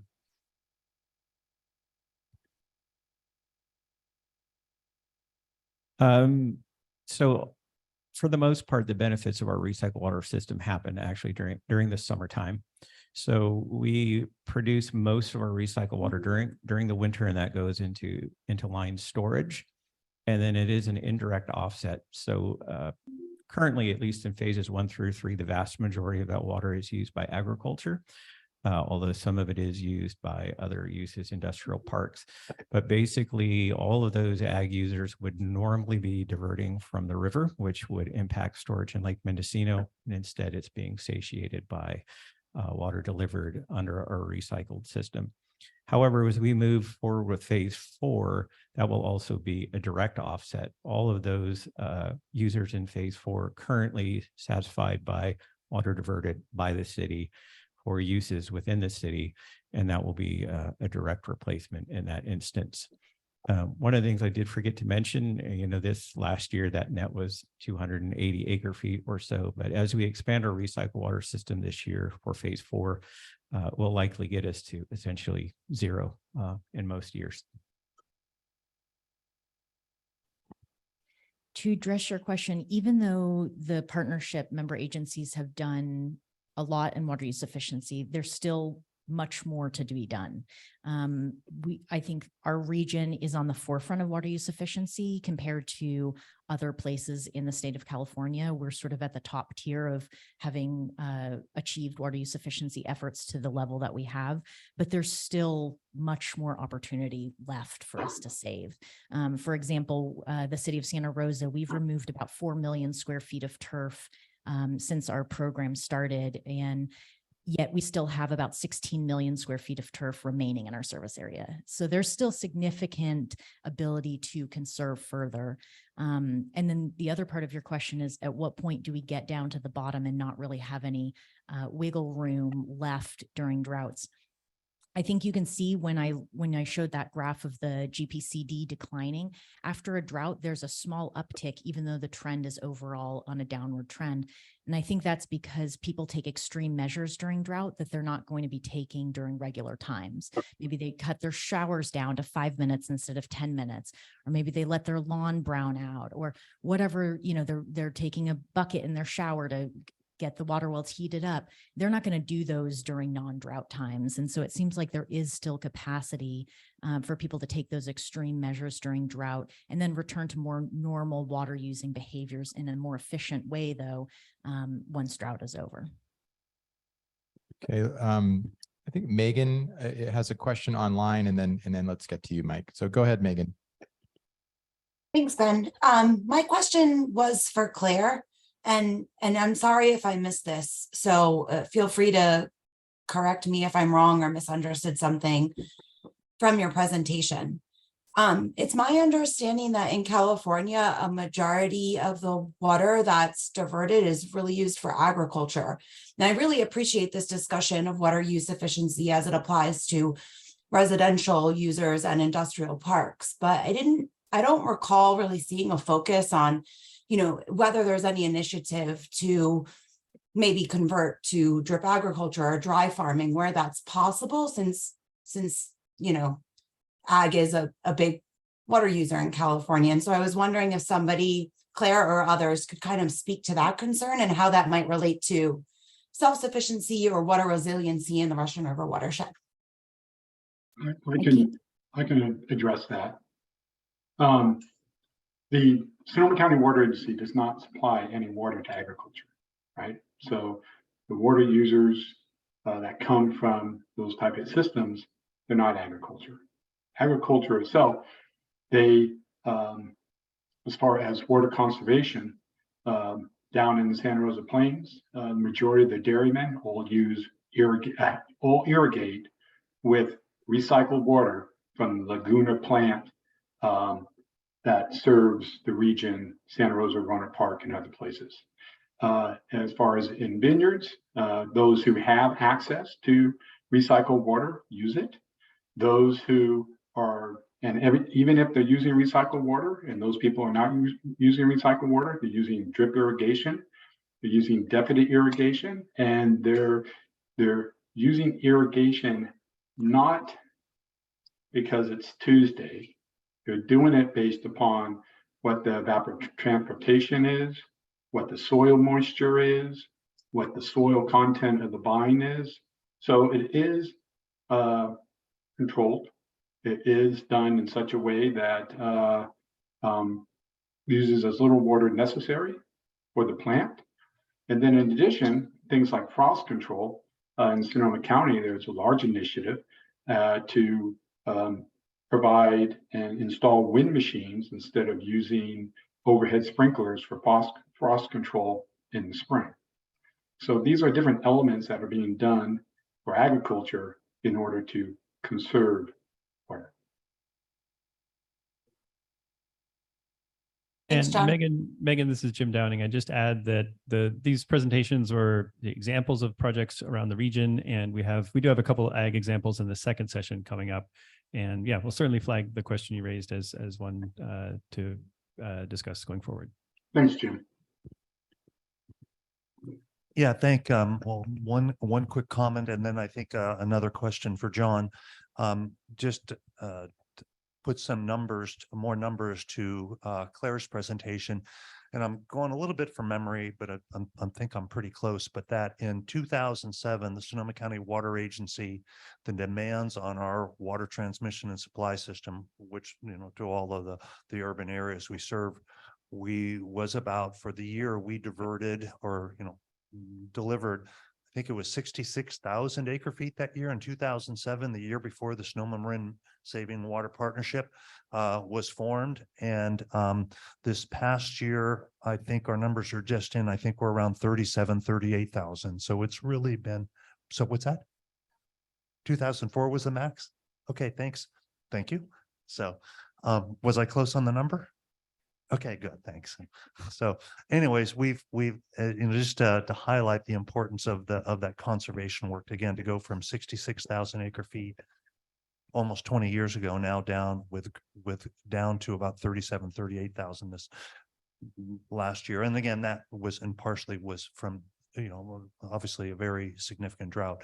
The question I had for John had to do, and getting back to the Saving Water Partnership, and it's just my understanding is that with regard to prioritization of water on the Russian River, that and particularly on Lake Mendocino, that I think, as I believe understand, the first priority is with what waters have. The first priority is maintaining minimum in-stream flows. Second priority is health and safety for when we're in a drought, health and safety for the communities that rely on along the river. And then I think then the third, so to speak, priority is ag. And I'm not sure if I have that right, John, and I'm wondering if you could clarify that. Thanks.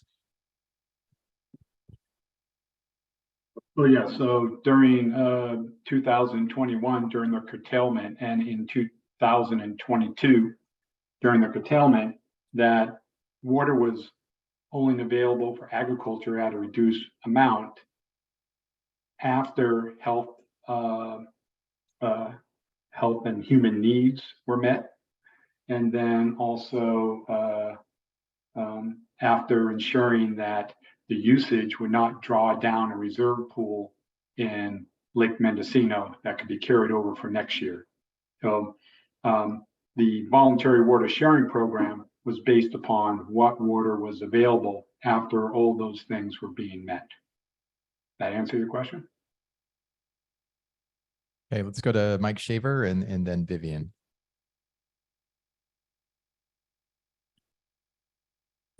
Mike Shaver with Powder Valley Tribe. I don't have any question, but I do have I guess a comment or thought I want to bring up to the group. As was described earlier, have the Endangered Species Act to protect our fisheries. And then here working with the tribe, we have the fisheries interest. We also, a big concern is our tribal members and the, disadvantaged communities in these rural areas. Earlier, when we added to the charter, the urban water use, it came to my attention as you show the different presentations, the priority uses many times are given to the ag users, so some of the earlier ones in the watershed. And then the urban water improvements as shown in the city of Ukiah and the larger county districts, they have the funding to invest in those large improvements needed for this resiliency. Tribal communities, Hopland Rancheria, Redwood Valley Rancheria, they are limited to the point that they do not have water for their members. You have elders and children in other communities not having water during these drought conditions. So I just want to make sure that we have, and I guess it was the last comment with the Sonoma Water Agency, that the human needs and health are prioritized during these emergency situations, and that you have disadvantaged in smaller tribal governments and other local governments that don't have the resources to make that available under those conditions. Thank you, Mike. Did you have a follow-up comment on that, Terry? Okay, let's go to Terry and then Vivian. I'd like to add that I think I'm a little bit disappointed that there wasn't a slot for tribal resiliency because, as Mike mentioned, the tribes have been working on drought and water initiatives since they've been put on the reservations. They've had to be resilient for the past 150 years. They've had to adapt to extreme situations where there is not water. This is not something new in the past 5, 10, 15, 20 years for the tribes. They have not had water since the formation of their reservations. And so they have been resilient. They have been doing water conservation. They have been at 50 gallons per person per day, if they're lucky, since the inception of the reservations.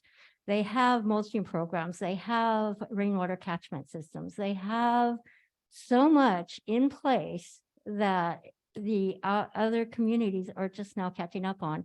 You never see a lawn on a reservation. You don't. It just doesn't happen. You rarely see a garden, a vegetable garden on a reservation. It doesn't happen. There isn't the water. This is what environmental justice is. This is what water equity is. This is lack of access to local fresh foods because they don't have water to grow them. So when you're talking about agriculture, you're talking about health and human and safety, there's so much more involved. And when you look at agriculture, and I love ag, I am an ag person, I am a farmer. However, the equity of it, when an ag person can have 300 acre feet of water and someone across the stream cannot put in a small vegetable garden, it doesn't make sense. And so this is where I think the resiliency needs to be identified along with equity. Thank you, Terry. And thank you for your comment. So I would just say an invitation to either yourself or any other tribal members or folks you work with. That's certainly something that we'd like to receive, is get that information and have a presentation either at this planning group or a future water resiliency subcommittee, because I recognize it's really important consideration. So just let us know if you have ideas for how we can get a presentation on that. I think everyone would appreciate it. Okay, Vivian. Well, I don't want to say anything to detract from the impact of what was just spoken. I have a question for Mike Thompson in a moment about a question about, you mentioned minimum in-stream flows. How are those determined? I think I'm going to pass that to Dave.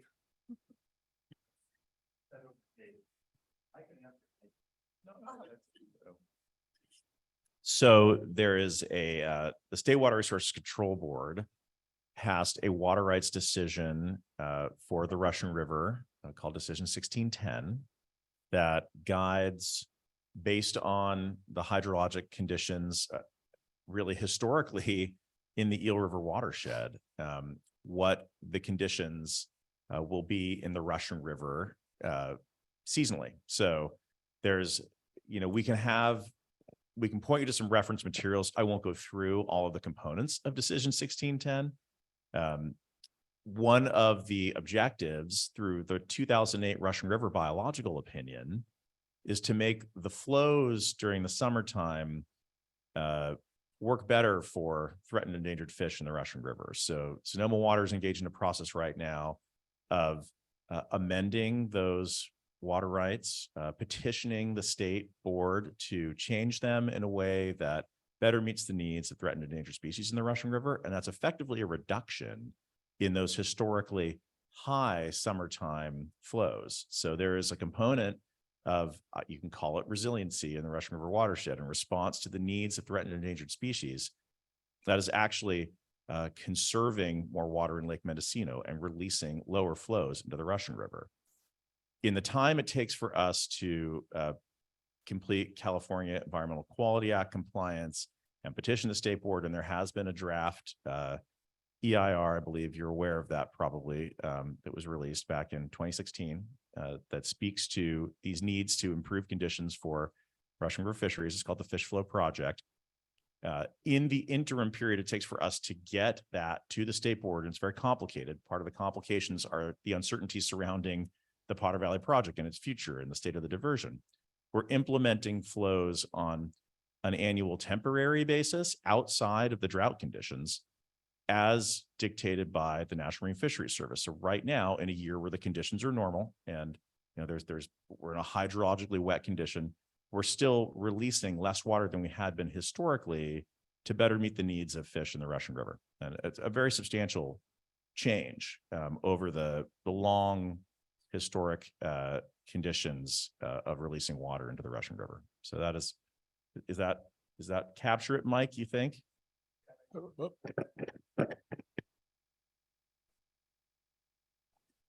Dave, you and I can have this conversation now.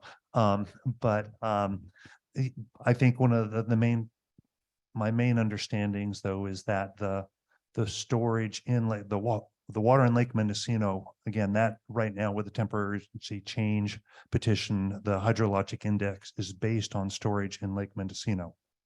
Is that correct? That is, well, yes, that is correct. And that those, from what I remember on decision 1610, that's the first priority for the water that is stored. So.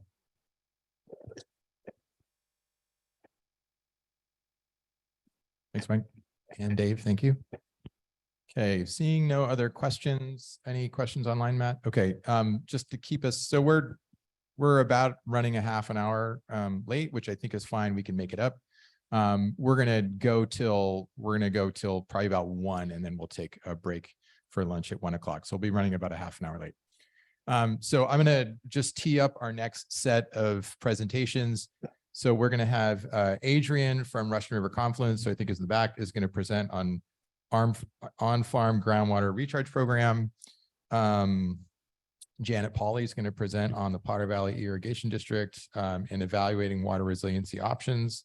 And then Dawn and Jay Jaspers, who are both online on Zoom, are going to present on forecast informed reservoir operations at Lake Mendocino and regional water resiliency study, and might be other topics as well. So go ahead, Jim. I think it's mostly the forecast informed reservoir. Okay, so mainly FIRO. Great. All right. So Adrian, come on up. Down.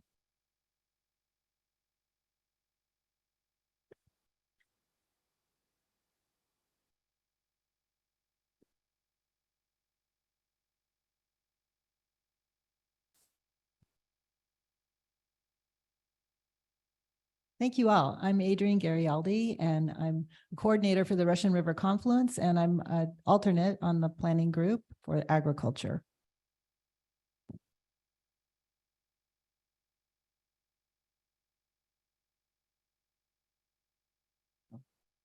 I'll go back. Yeah. So as part of our resilience planning for Alexander Valley, there's been a number of things that have been ongoing. And looking at groundwater recharge was something that I was working with the staff at the Dry Creek Rancheria over the past few years. Meanwhile, I was also brought in by Jackson Family Wines and others who were looking at doing some further groundwater recharge studies and what could we potentially do. So we formed a partnership, and actually the Dry Creek Rancheria tribe applied and got the grant that is doing this initial project in Alexander Valley. So our project is to capture higher flows out of the Russian River through having some shallow wells and then delivering that water on across about 7,000 acres of vineyard land in Alexander Valley. So we've got about half of the 7,000 acres identified for participation, and we have two key areas that we're going to do our pilot and demonstration project, and we're just teeing that up. Next slide. So here's a map of Alexander Valley in the region around from Jimtown north up to the Rancheria's property.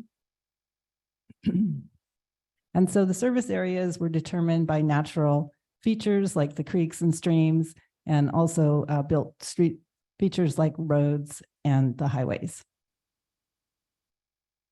This also limited permitting needs and simplified the design of our project. Next slide. So here's the proposed operations would be to capture high flows from November through March, and then divert at a certain time when the flows are high enough at Jimtown and at the Hacienda Bridge. We're in the middle of working with the State Water Board on our water rights application process. And we're looking at a shorter term water right, and then hopefully we will be able to get a 5-year water right for the future. So the diversions would be stepped up so that not to impact flow in the Russian River by turning all of the system on at once. And a maximum diversion would be 48 CFS.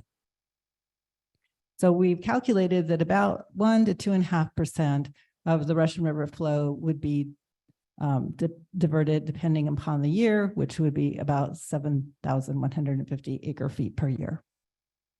So the benefits that we are hoping to show is increased water availability and reliability by replenishing the upper and lower groundwater basins in the Alexander Valley, mounting groundwater to increase base flow back to the Russian River during the late summer and early fall, and increasing soil moisture during the winter to reduce deeper groundwater pumping. We hope to increase soil moisture during the winter to increase vineyard productivity in the spring.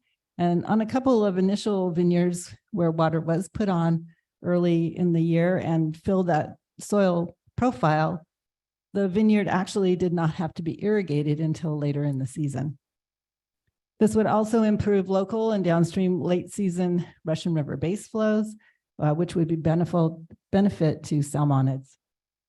Increase the seasonal groundwater storage and raise groundwater table, improving local and downstream dry season base flow conditions. Next slide. So as I said, the Dry Creek Rancheria has applied for a grant that we got from the Department of Water Resources. And we are now with our partners, we have a steering committee. We are also going to develop a governance group, and we have a technical team that is being also developed. We also have had strong support from our agency partners from NOAA and Cal Fish and Wildlife, along with Sonoma Water. Next slide.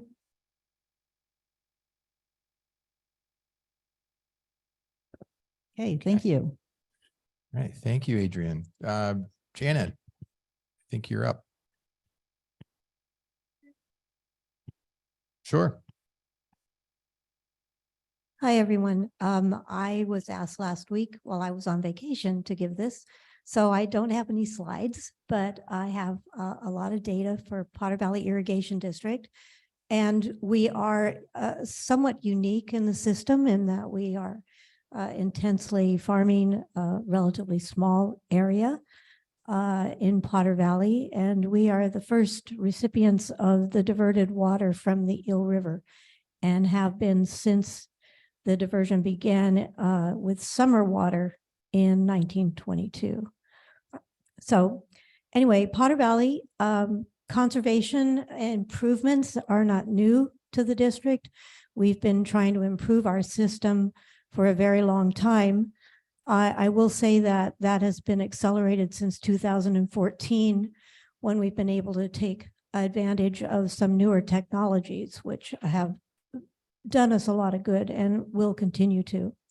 But basically, our system is made up of 18 miles of main canals. The valley is about 7 miles long and a couple miles wide.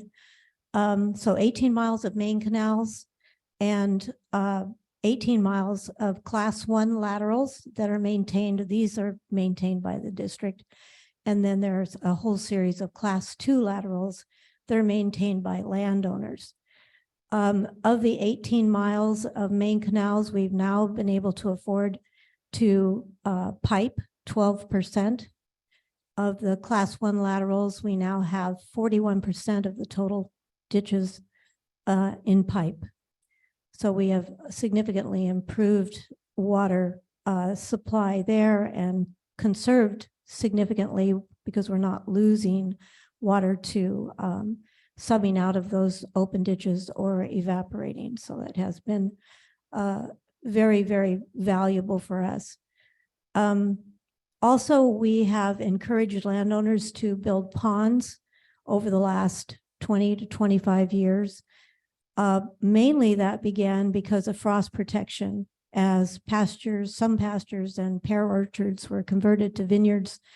It became more necessary to use water for frost protection in the spring. And I will say, over the last 25 years, we've had 1 year where we used no water for frost protection. That was in 2019. We didn't have a single frost night, up to using about 1,700 acre feet on a really, really bad year when we had 25 nights in a row of frost protection.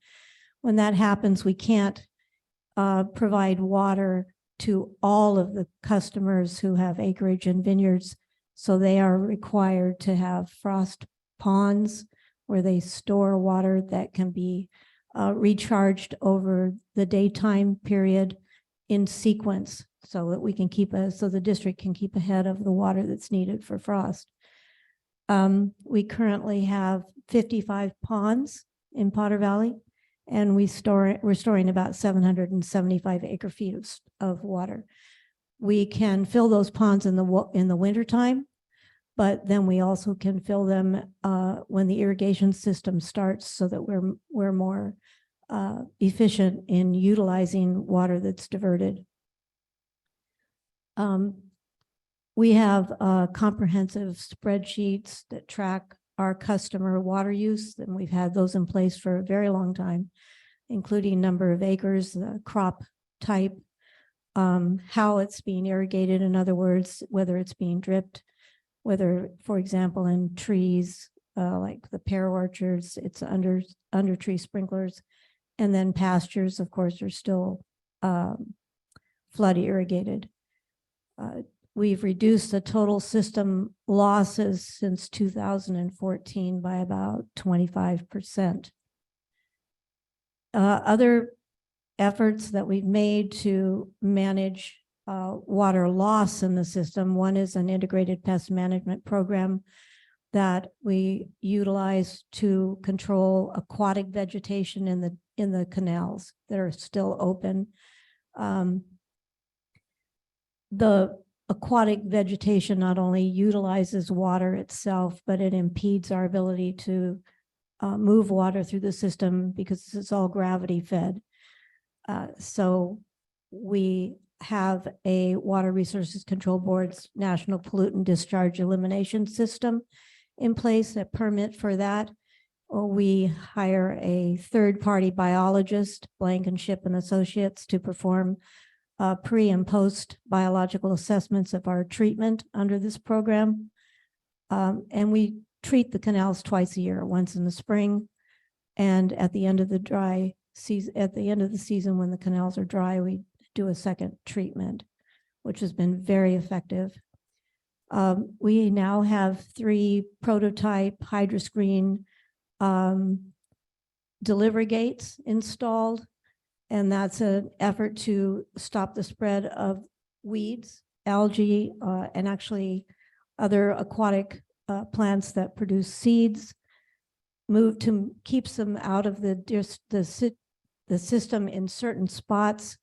They're working well, and we hope that we'll be able to expand that system as we can afford it. On our contract with PG&E, we have voluntarily been engaged in a demand-based diversion with PG&E since 2014. What that means is we're not taking our full contract complement of water, but we're ordering it daily, changing it daily based on demand. For example, right now we're using about 20 cubic feet per second under the PG&E contract. And this year, by doing that, this year so far, we've actually saved approximately 6,340 acre feet that's been stored and remains in storage in Lake Pillsbury.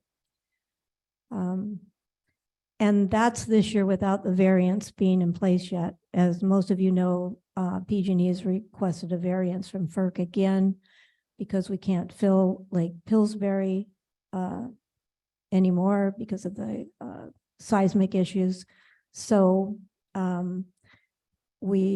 PG&E had to request a variance from the license deliveries and PG&E assumes that that variance will be approved by mid-August this year. We have 2 C-metric electronic metering systems in place now.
Hello, all the way up. Hello. Okay, there we go. And I don't think it'll reach, but if you stand up here.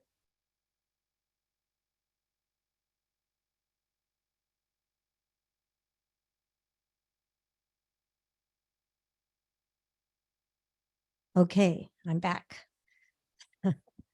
All right. So talking about this, the C-metric electronic monitoring that we've got a prototype in now with Wild Eye service, which is in 2 of our lateral gates at the moment. And we have real-time recording use. It's very efficient. And actually water tenders are now able to monitor at those locations with their cell phones. We have our ditch tenders are on 48 hours on and 48 hours off. And so they're constantly moving water within the system. This is, we think, is going to be something that can really, really help us with conservation. And we're hoping to expand that program as we can afford it. Little things that we've done that have really helped. For example, giving our customers, and we have 355 individual customers in the district, giving them weekly receipts for their irrigations in the last 15 years has helped them understand exactly how much water they're using. And I think with them being responsible with a clear understanding instead of waiting to the end of the year to find out how much water they used and what they owe for that water. It has raised the awareness. Actually, drought has raised the awareness a lot, as all of us know. One interesting thing, of course, that we're working in right now is part of the DWR grant that you keep hearing about that was secured by Sonoma Water, includes looking at groundwater and surface water potential storage options in Potter Valley. And Jacobs Engineering is working on that. We're actually right at the point now where they are going to be using a drone, hopefully starting it's going to be between the 17th and 20th of this month. They'll be using a drone with a sonar buoy flying over Potter Valley in a grid to perform electromagnetic mapping of subsurface geology. You think that, that's interesting. Don't you know what the subsurface geology is? Bulletin 118 describes Potter Valley as having a fractured aquifer. And it was understood by us that there is no groundwater storage. However, if you think about it, the irrigation district started up in earnest in 1926. And since then, the reason that anybody would have for drilling a well in Potter Valley was greatly diminished because there's been plenty of water for us to use for irrigation. So there hasn't been any real search for groundwater storage in the valley, and now we are. And so we'll see what the results of that will be. They're also looking at surface water potential storage sites as well, and we've already in the two basin partnership had begun to evaluate dams, larger dams at the head of the valley, the north end of the valley. So in general, we have been working along year after year to improve our conservation efforts and our resiliency. We are a very small agricultural water district, and our crops have varied over the years depending on demand for certain commodities. We have moved away from some pasture ground and pears, for example, being converted to vineyards, which are very efficient water users with our drip irrigations. Still a few pear orchards that are irrigated with under tree sprinklers. And then there are pastures that are still flood irrigated. So when we're done, I'd be happy to answer questions if anyone has them. Thank you, Janet. Okay, we have one more presentation from Dawn and Jay from Sonoma Water, and hopefully Dawn and Jay can hear us on Zoom. And we're going to turn it over to the both of you, and just let us know as you want us to go through the slides. So Henry, let's just go to the next slide, and we'll turn it over to Dawn and Jay. Yeah, good morning, everyone. Don Seymour, Sonoma Water, and has been mentioned, Jay Jaspers, also Sonoma Water. We're going to be providing a review, high-level review of forecast-informed reservoir operations. Jay is going to be providing a bit of background on FERO and a description of what it is. And then I'm going to be providing a discussion of what we've observed and the benefits that we've seen at FERO operations in the Russian River.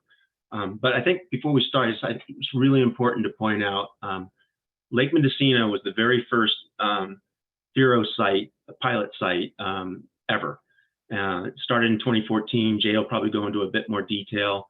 And I want to just mention that Jay, along with Dr. Marty Ralph, who's the director of the Center for Western Weather and Water Extremes at the Scripps Institute of Oceanography, they were really instrumental in developing the FERO program in the Russian River. Before that, there was no roadmap, and they really laid down the strategy and developed the roadmap that has led to a successful program in the Russian River.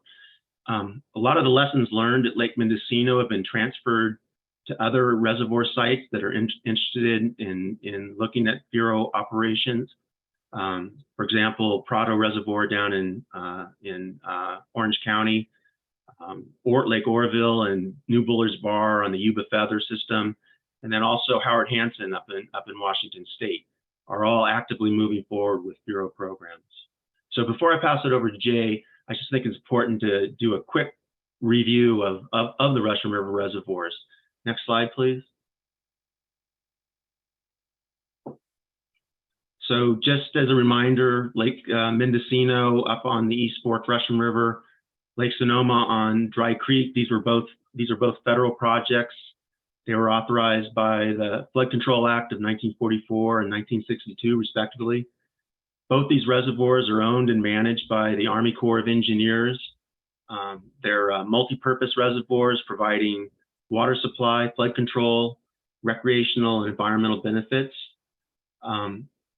Sonoma Water for both these reservoirs acted as the local sponsor, funding the water supply pools for both these reservoirs. So we share operational responsibilities with the Army Corps. The operations of these reservoirs are controlled by what's referred to as the guide curve.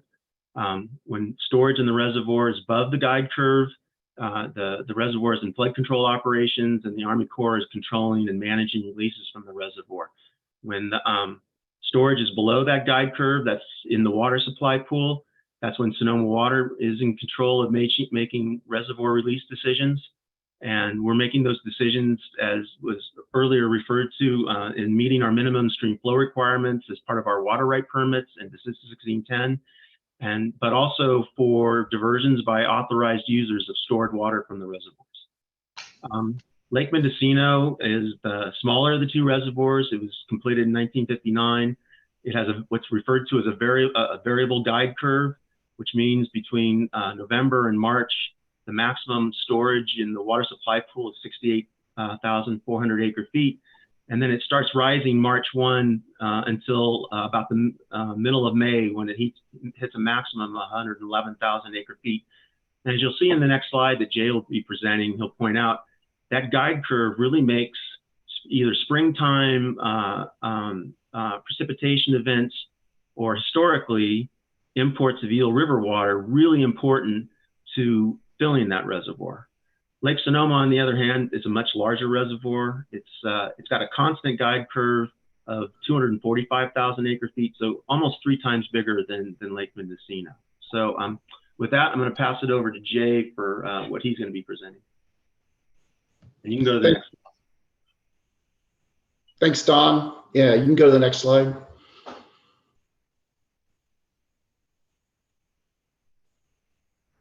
So this slide really kind of, I'll walk through it, summarizes or kind of tells the tale of 2 years, 2012 and 2013, that really spurred the motivation for this idea of forecast informed reservoir operations. And you can see the guide curve for Lake Mendocino, the dashed line that Don talked about. So below that dashed line is the water conservation pool, and above it, when storage goes above it, is the flood pool, and that's when the Corps of Engineers takes operation of the reservoir. And mandated in their water control manual is to, as soon as possible, is to reduce storage levels to below the rule curve. And so that's how Corps of Engineers operations of reservoirs occur, through these water control manuals. Each manual is different for each reservoir, but that's the fundamental operation mode for the Corps of Engineers. So what we see here is the storage for 2 years, 2012 in the green and 2013. And there's a little animation to this. So if you make the first click here, please. You'll see that on the bottom there, the dashed lines, the dashed blue and the dashed green, represent the cumulative rainfall for 2012 and 2013. And you can note here that we essentially had the same amount of rainfall in those 2 years. Now, if you click again, But the difference is that when the rain happened, and what we had in 2012, the green year, is that Mother Nature cooperated with the rule curve. And so you'll see that solid green line responded to that springtime rain, increase in rain, perfectly as the rule curve increase and allowed storage. And so we had a very nice outcome for 2012. We were quite worried earlier in the year, in the middle of winter, because you can see it started, we were pretty dry, and we're well below the rule curve in the middle of winter, but we were able to get those late season storms and everything worked out. Not so lucky the following year in 2013, if you can click again. And in 2013, we received, as you can see in the blue solid line, earlier, our atmospheric rivers came earlier in the year, and the Corps of Engineers had to release, per the water control manual that they operate under, that water, about 8,000 acre feet of water, as quickly as possible to get down to at or near the or below the rule curve. And you can see the different outcomes in storage, because 2013, water year 2013 began the drought, the second drought ago, not the most recent one, of course, but a severe drought, multi-year drought. And so click again, please. So what we did is really look back at this experience and say, what could we have done differently to save this water? And so we met with the Corps of Engineers and really had an open discussion about, without any kind of, under the guise of a research project, what might be able to be done to be able to use modern technology, things like satellites and radars and weather modeling that produce forecasts that just weren't available in 1958 when the Water Control Manual was developed for this reservoir. Next slide, please. What came out of those initial discussions? Before I get to there, just a slide here on what FERO is and what it is not. We like to put this in our presentations because sometimes it gets misconstrued. And the first point here is that FERO is, the I in FERO is extremely important. We spent a lot of time with the Corps of Engineers in identifying the word informed. It is not forecast controlled. So the reservoir operations by the Corps of Engineers, the reservoir operators maintain complete discretion for reservoir operations. But this FERO allows them the ability to use data models that have been developed for FERO and forecasting to help guide their operations, as you'll see in a little bit later. FERO, utilizes the modern data that I talked about to really enhance and aid support reservoir operations, and really brings up the operational data, the information that operators can use up to current standards, not a static picture of, in this case, 1958. And then also we note that FERO may not be appropriate for all circumstances, and you have to carefully evaluate it for each facility. As Don mentioned, it's really taken off across the country. There's several other sites other than, in addition to what Don has mentioned there. FERO is being starting to be looked at, including in New York and internationally, perhaps in Australia and other areas. And so we have to be careful on how we present FERO, to the broader audience. Next slide. So coming out of those initial experiences in 2012 and 2013, we, in working with the Corps of Engineers, we formed a multi-agency interdisciplinary steering committee in 2014, and NOAA, 3 line offices of NOAA, Weather Service, Office of Atmospheric Research, and National Marine Fisheries are part of this steering committee. USGS, many elements of the Corps of Engineers involved, Department of Water Resources, Scripps, Center for Western Weather and Water Extremes, Bureau of Reclamation, and Sonoma County Water Agency. We continue to operate since 2014 to this day. We're continuing operations And as Donald mentioned, we're also have extended evaluation now and working on evaluation of FERO at Lake Sonoma. Next slide.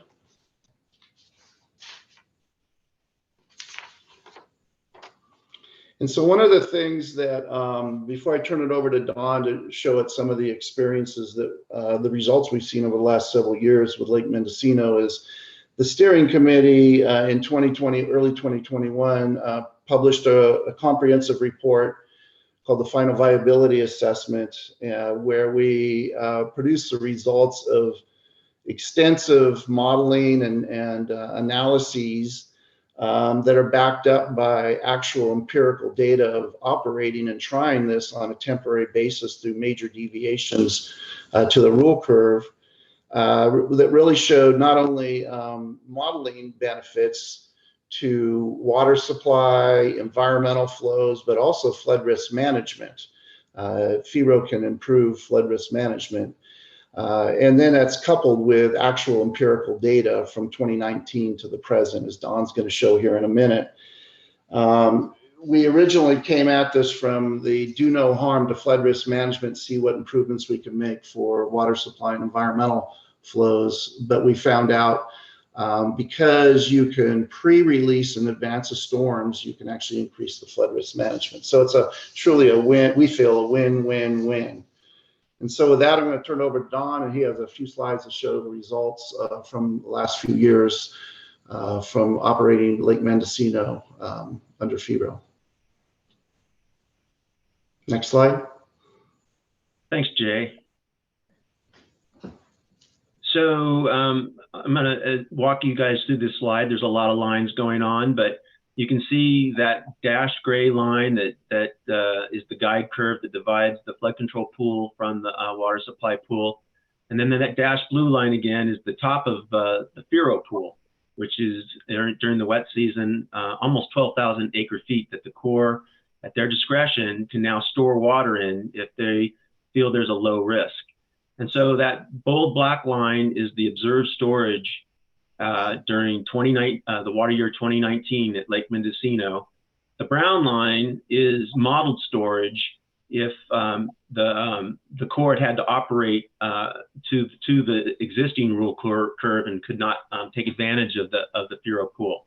And a couple of things I want to point out is, you see that the very first storm that takes the storage into the FERO pool and out of it, the Corps is they weren't very aggressive about getting rid of the water because they were receiving this information from advanced forecasts and as Jay mentioned, decision support tools that have been developed, saying there was very low risk.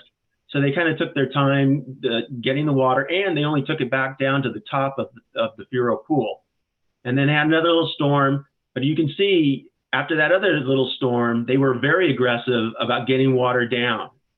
And that was because there was a series of atmospheric rivers that were on the horizon that were being picked up by these advanced forecasts.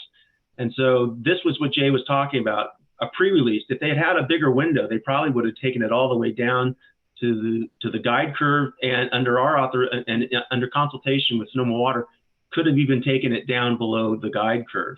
You can see it was a very large event that came in, and again, they had a window. They brought the way back down into the FERO pool in preparation of that second very large event. And then you can see, they brought it down almost to the top of the guide curve, and then their operations after that were really not very aggressive at all, because they were receiving forecasts saying that they would just be kind of rising up with the FERO pool and guide curve. And so the other thing I'd want to point out is, there wasn't a great water supply benefit from FERO in the 2019 year, because it was just such a wet year. There was only like several thousand acre feet difference between if they had operated to the guide curve or with the FERO pool. But this was the very first time that the FERO had been actually operationalized, and it gave the Corps a huge amount of confidence that they could very successfully manage water in that FERO pool, and they could really trust these tools, advanced tools that were available to them to manage that water. Next slide, please. And just before I go on, I do want to mention, as Jay mentioned, it's forecast informed, and that information is not just to retain water, but it's to get water out of the reservoir when they need to also. So this is actually water year 2020. Very, very different story. Again, the black line, the black bold line is the observed storage, and the brown line is modeled if the Corps had operated to the actual water control manual and not to the major deviation that was in place that allowed them to use that FURO pool. And you can see the reservoir was dropping fairly, even though we were coming in with really high carryover storage, the reservoir was dropping pretty quickly to meet minimum stream flow requirements going into the fall. You can see it kind of flatten out in November, and that's because PG&E ramped up its diversions of Eel River water through the project for discretionary production of hydropower. At that time, they, from about late November, mid-November to early February, on average, they were transferring about 175 CFS through the tunnel to generate power. And much of that water, along with a couple of storm events, so probably 20,000 acre-feet of Eel River water came through the tunnel during that 2-month period, and that was instrumental in carrying the storage up into the FURO pool and then to the very top of the FURO pool. Early February, PG&E was seeing a lot of the same forecasts that we're listening to the forecasts that were being made, that there was nothing but dry weather on the horizon.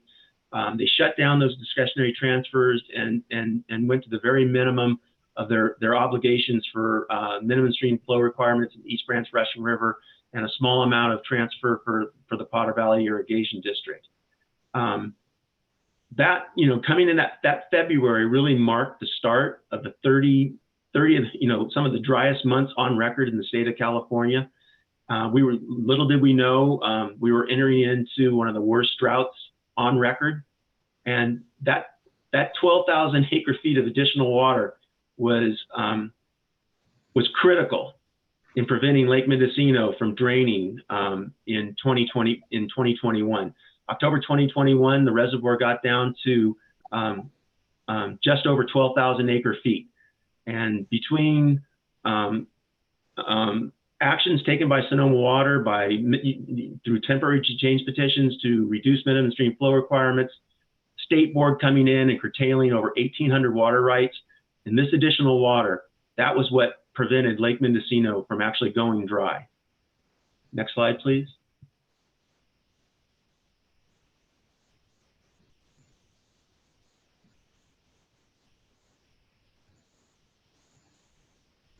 Okay, this takes us to water year 2023. Just little did we know we were going to be coming out of this 30 driest months.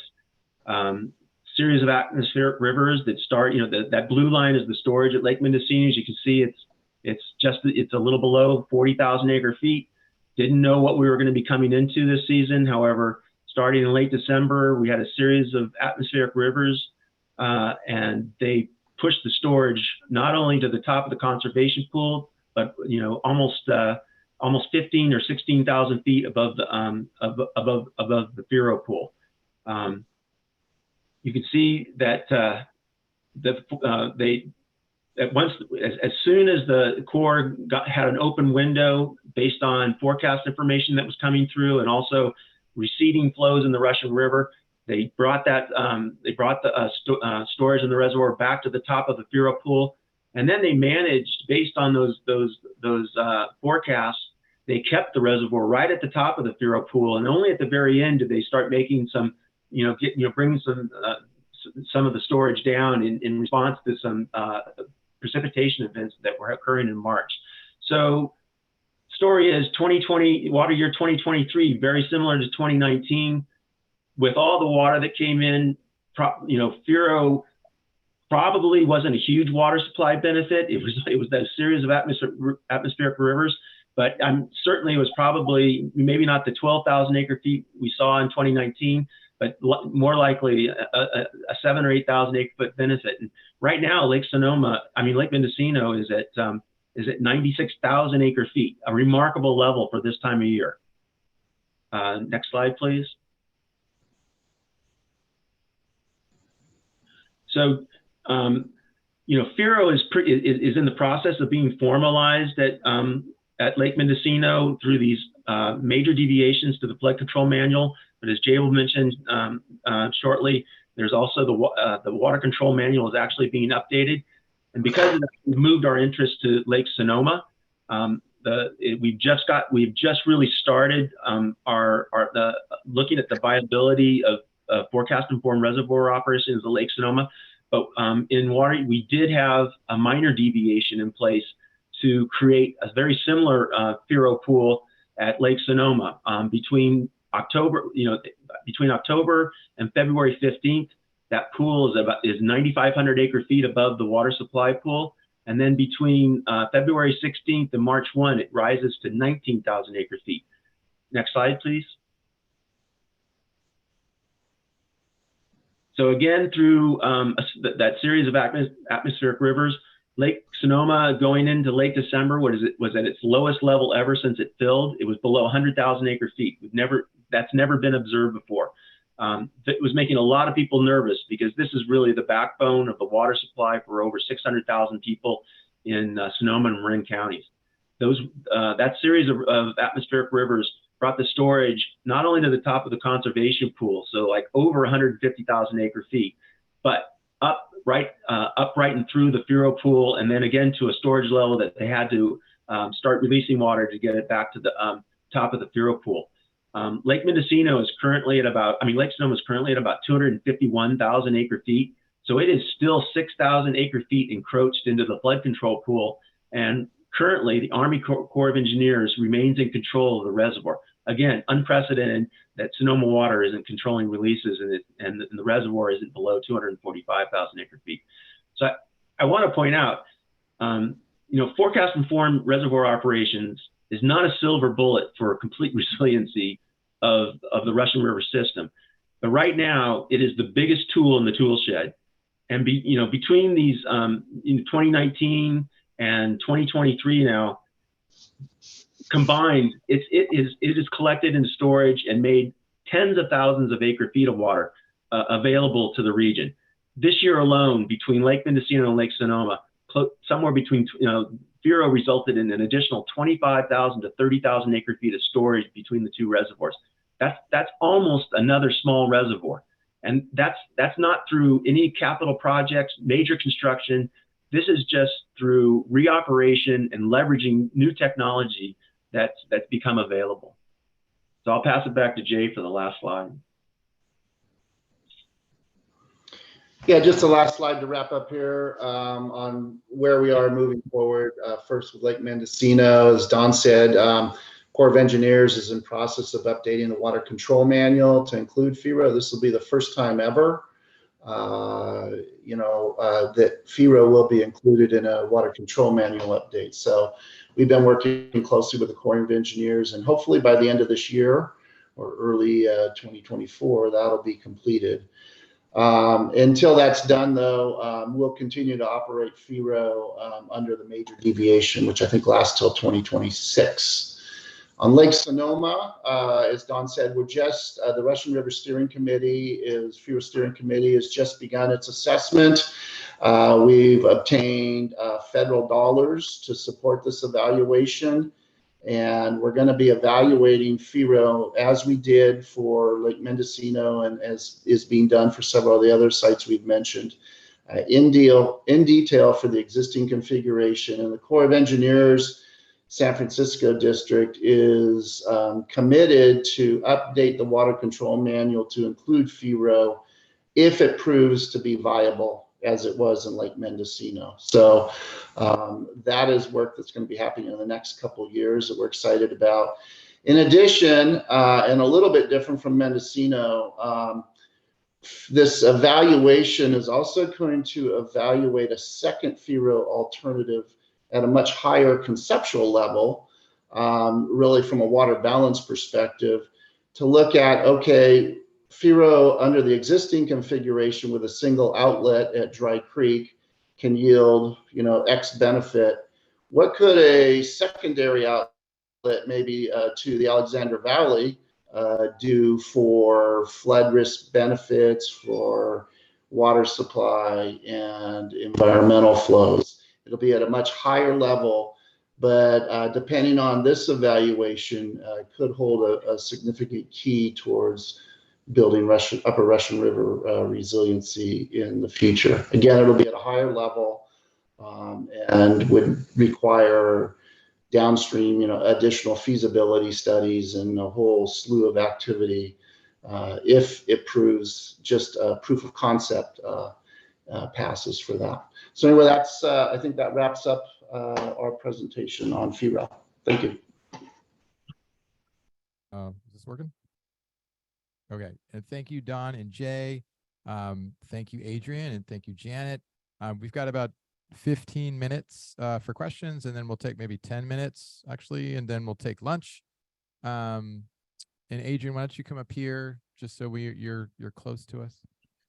So Vivian, I see your card. Why don't you go ahead? Where is our other mic? Do you have it? Do you want to take it over there, Jim? Hello.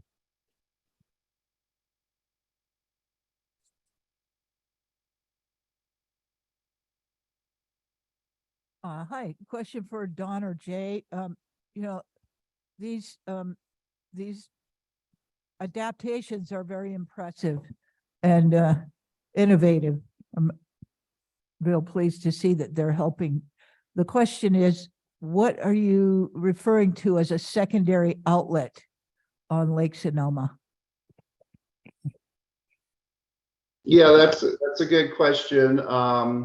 Right at this point, it's really just a conceptual idea that we have the Upper Russian River watershed. The Upper Russian River is stressed, and we have Lake Sonoma almost 3 times as big as Lake Mendocino. So is there a way for the larger Lake Sonoma to lend Lake Mendocino a hand? Because Lake Mendocino has to shoulder the burden all the way down to Dry Creek. So can Lake Sonoma help, especially if FERO proves to be viable? And so it's really just an idea right now, a concept that the team has embraced on looking at the details of where that might be or how it might be done or how much or how big. All have to be sorted through in the future here. The first step is to evaluate FERO in detail, like we did at Mendocino, for the existing configuration. And then once we have identified what FERO might look like for that, then we would build off of that and see, well, now can FERO be leveraged further with some sort of an existing outlet that would feed into the Russian River somewhere in the Alexander Valley to help Lake Mendocino take off, offset some of the demand. That's just where we are right now. And so it kind of has to build in a step process. Thank you, Don. Let's go to Mike and then Kathy. Mike Shaver with Potter Valley Tribe. I guess just first a comment on the last presentation by Jay and regarding the Mendocino Lake and Sonoma Lake. Great use of the forecasting. I just have some caution to the modeling. Working in the Lake County area for a couple of decades, I saw the damage that could occur to communities when flood events catch you late in the year. The El Nino 1998 flooded most of downtowns of the surrounding lake areas. But they are forecasting is getting better, but we do see that our extreme events are getting larger also, just as you've seen recently in the Vermont and Northeast storms. They seem to come on larger and more often than we expect. But I guess our forecasting and modeling is also improved. So I think there's a lot of hope there, but I look at it cautiously. And then to our first presenter, it was great to see that you involved Dry Creek Rancheria to such a significant amount. And I look forward to trying to checking in with the tribe and see how their experience is with that. And then Janet, I think the Potter Valley Water Irrigation District has really worked with the tribe well. And I believe we have a member on the board. But I definitely want to bring to your attention, similar as the Dry Creek Rancheria, the Potter Valley tribe has acquired lands back in the Potter Valley area. Lands that were taken away previously over a century ago. They've acquired back now, taken into trust. So we have federal land in that valley that we could bring in larger federal partners we may be disadvantaged, but we have connections with some of the more, elected leaders at a federal level and some of the agencies, Bureau of Reclamation, Bureau of Indian Affairs, working previously with Middletown Rancheria. We got funding for them, almost up to $500,000 for a 3-year period to look at the water storage and water use we could use on the St. Helena and Upper Puda Creek watershed. So looking to work with the irrigation district, not just as a stakeholder, but as a local government that we can work with you as a partner. Thank you, Mike. Let's go to Kathy. Kathy Monroe, Mendocino County Resource Conservation District. And I guess this is for Adrian. Has there been a geologic survey to figure out what the potential is for groundwater storage with your project? Like, I'm pleased that Potter Valley is starting to do a drone assessment of the valley, because I think that's going to be a critical thing. Thanks for the question. And that's one thing I did not cover was the monitoring aspect of this in the short time. But Sonoma Water is a partner with us on this project, and they are going to be taking on monitoring of this. And part of what we're trying to do is assess what the groundwater recharge availability is in the Alexander Valley. So we'll be gathering all this information over time, and this will help us for long-term water management. Okay, let's go to Terry. Hold on one second. Hi, thank you, Don, for a great presentation. I have a quick question. If you know offhand, roughly what percentage of water supply for Sonoma is through the Russian River watershed and Lake Mendocino, and what percentage comes from Lake Sonoma? We view it as a system. We have to make releases from Lake Mendocino to meet the minimum stream flow requirements all the way out to the Russian River. So, what comes down through the Alexander Valley and past Dry Creek, we then make releases from Lake Sonoma to meet our minimum stream flow requirements in Dry Creek, and then also to meet our, requirements for diversion. So it's really hard to partition what goes where. It's as Pam Jean, who's is attending this meeting, would say, it's a system that has to work it has to work collectively and in a robust way.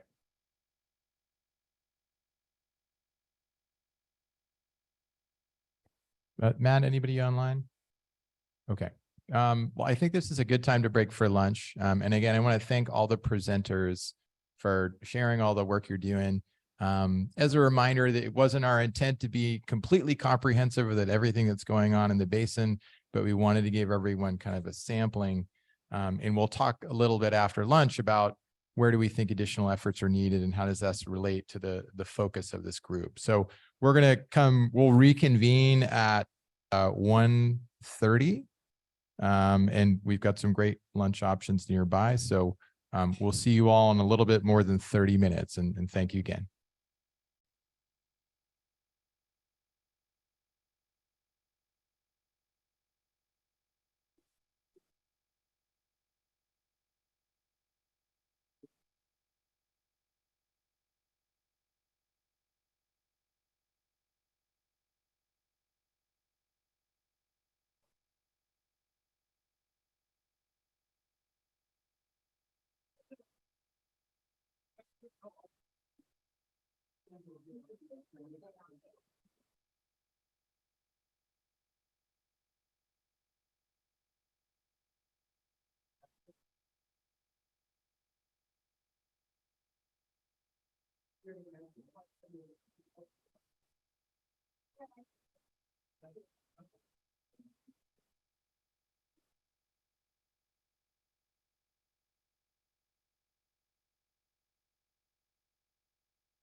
Okay, folks, we're going to get started. I'm going to start naming names.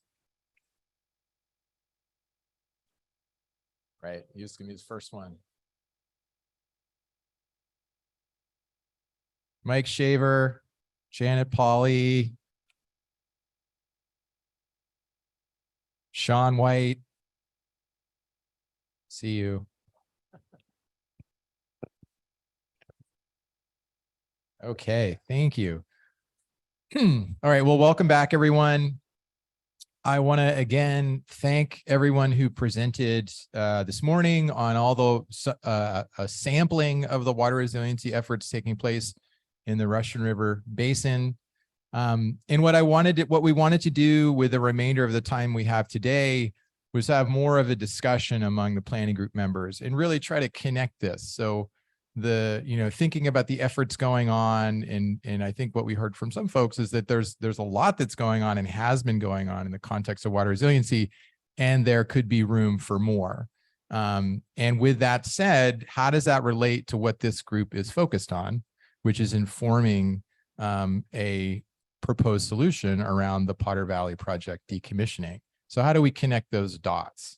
It's kind of what we want to spend some time talking about. So let's go to the next slide. I just pulled up this slide because I think it's just helpful to have a little bit, just as an example, when we talk about resilience and resiliency, like what else is going on in the state. Some folks might be familiar with the water resilience portfolio being done at the state level. But for me, it was helpful to get a little bit centered, and we've talked about this in some of our presentations, but I won't read the whole thing, but it just acknowledges that water is central to everything we do. And this talks about the state, but I would say that certainly applies in this region. And just recognizing that the importance and value of water is increasingly at risk with just extreme conditions, temperatures, droughts, overdrafted groundwater basins, aging infrastructure, and that the risks are particularly acute for California's most vulnerable populations, which we've talked about earlier today. And when we think of resilience, I did think the bottom box of the goal being to improve capacity to prepare for disruptions, withstand and recover from climate-related shocks, and adapt into the future. I think those are just some things to think about of like when we say resilience, what do we mean? And part of it's like, we don't know exactly what's going to happen, but we want to be adaptive and we want to be able to sort of respond as our realities change. So with that in mind, we have identified a couple of questions that we wanted to have this group walk through. We're going to spend, we have a little less than an hour to talk through it. And then we also, as a reminder, we have a subcommittee on this topic. And so if we could go to the next slide, wanted to kind of start high level of what is, first of all, like, well, how do we pursue water resiliency aggressively in the basin? Not saying we aren't, but how do we make sure that we're really staying on it? And what does resiliency look like now and into the future? What should the goals be in now and both now and in the longer term around resiliency? The second question is as we start to connect dots with the Potter Valley project, is the diversion needed to address the water demand in the near term? And if so, how do we pursue it while effectively addressing the interests of parties in both basins? And then third, this is sort of like the off-ramp to the subcommittee, but how can the subcommittee support achieving the resiliency goals that we're going to talk about? What should it focus on? So what would be great is to come out of this meeting with an understanding of like, oh yeah, the first meeting or two, the subcommittee should really focus on X and Y, and that'll get to Z and whatever else. So there might be other questions. We can add them to the list. We thought this would be a place to start, see where the conversation goes. So any questions before kind of jump into it? Okay, so I'm just going to open it up. I'd like to go question by question. If folks jump around, that's not terrible, but I would like to keep it somewhat organized. So I just would love to start with this first question of what does Russian River resiliency look like, and what should the goals be in both the near and the long term?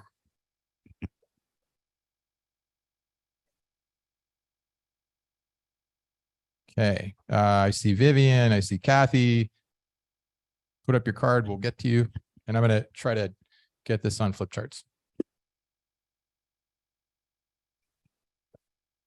Okay, this is one item that's been mentioned as a concern about having, being able to put out fires without having Lake Pillsbury there to do it. And I noticed that the Klamath River Renewal Corporation has a fire management plan in place that deals with that issue there. So that would be worth looking at. Well, that's my first comment.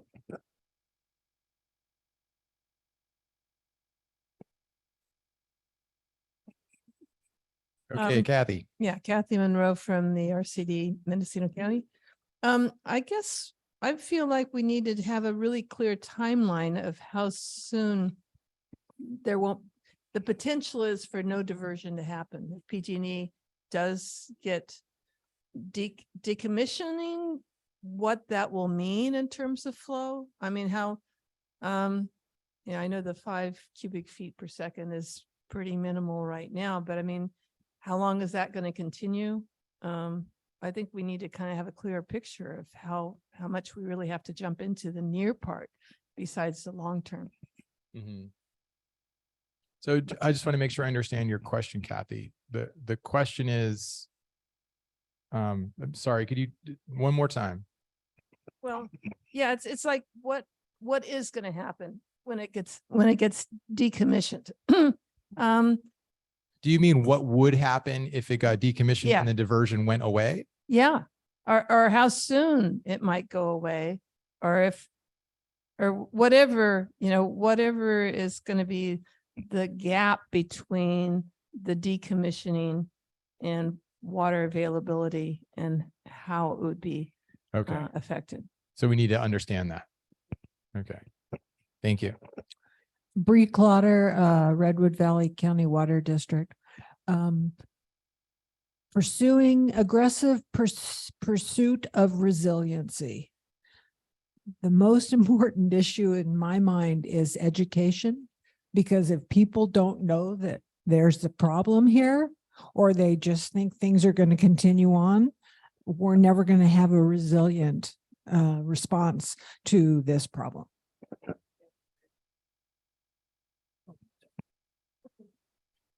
Thank you, Bree. Michael McTessie, County Sonoma. I think it's important to point out that the question is near and long-term goals. And I think that's significant because whether a diversion may be needed depends on which goal you're looking at. And I'd like to say, at least for a long-term goal, I think if we're going to pursue it aggressively in the Russian River, it should be looking at how can we be sustainable within the Russian River. For the long term.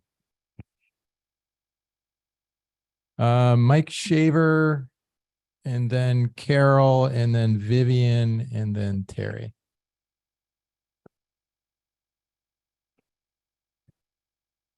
Mike Shaver with Potter Valley Tribe. I guess it just comes to mind when you say aggressively in the Russian River Basin. I've been part of discussions from afar, not as much involved before, about increasing the storage of Mendocino Reservoir. Yes. And if that does occur, I think you would want to have some improvements for fisheries at the same time. It was a few years back, I thought there was discussion about somehow going around the reservoir so fish could move from the main stem of the Russian River up to our West Fork of the Russian River. But if there's investments into more storage in the Russian River Basin aggressively, they should also look at improvements in fisheries movement at the same time. Right. I think this is just a really loaded topic because sustainability, let's just say raising Coyote Valley Dam. Right now, Coyote Valley or Lake Mendocino does not fill exclusively on its own. Watersheds, as I understand it, is not big enough to fill it on its own. So we're looking at climate changes, bigger swings in major events, which means more droughts and more rains. There's still a lot to be explored that hasn't been explored. Fire, Vivian, I appreciate you for bringing that up. Fire in the Lake Pillsbury Basin is a huge concern for us. And there have been some cavalier suggestions like, well, Lake County still has Clear Lake. Of course, Clear Lake is 65 miles away. In fact, Lake Mendocino is only 25 miles away from us. So, you know, there's a lot to be studied. We know that the upper Eel dries up in the late summer and fall months.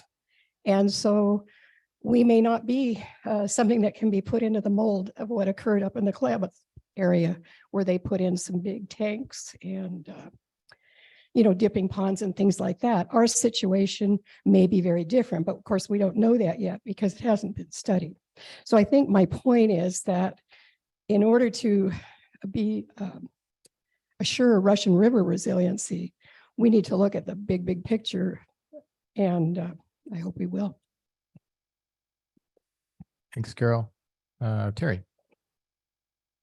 Hi, and thank you. I was just looking up the definition of resilience, the capacity to withstand or recover quickly from difficulties and toughness.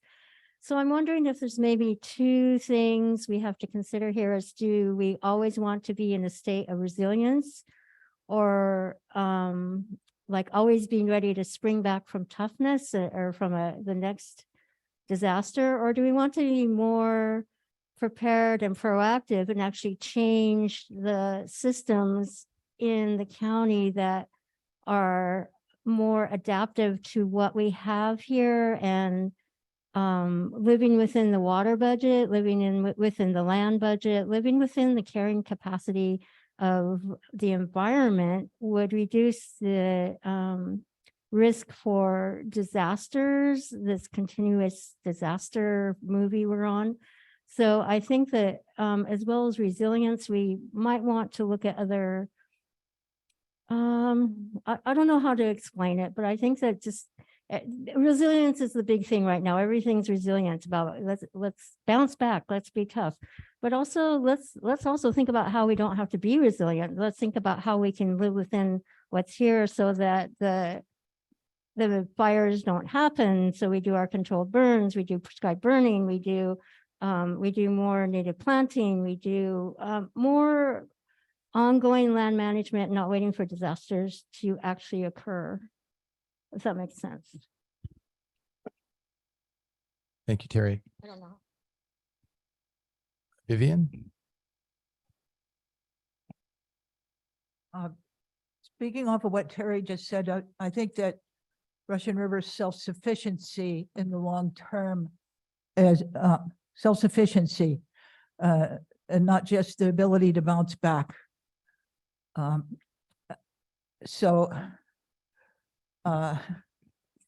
Self-sufficiency could be a goal. I'm really impressed with the adaptations that have taken place so far, that people have come together and developed the things that we were shown earlier today and more.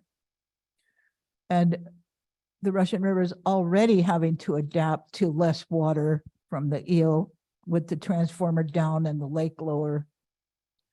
And with drought years where the water didn't come over the hill. And so, you know, developing that self-sufficiency would be a near and long-term goal. And many different ways to do that. So, you know, people are really creative when they have to be. Thanks, Vivian. I think Jamie online has her hand up. So let's go to Jamie and then we'll get to you, Brandon. Hey, yes, Jamie, a Russian River keeper. Just kind of building off of what Terry and Vivian were just saying about with like the long-term goal being self-sufficiency. With climate change, extreme weather patterns, and just not really knowing what we have in store for us.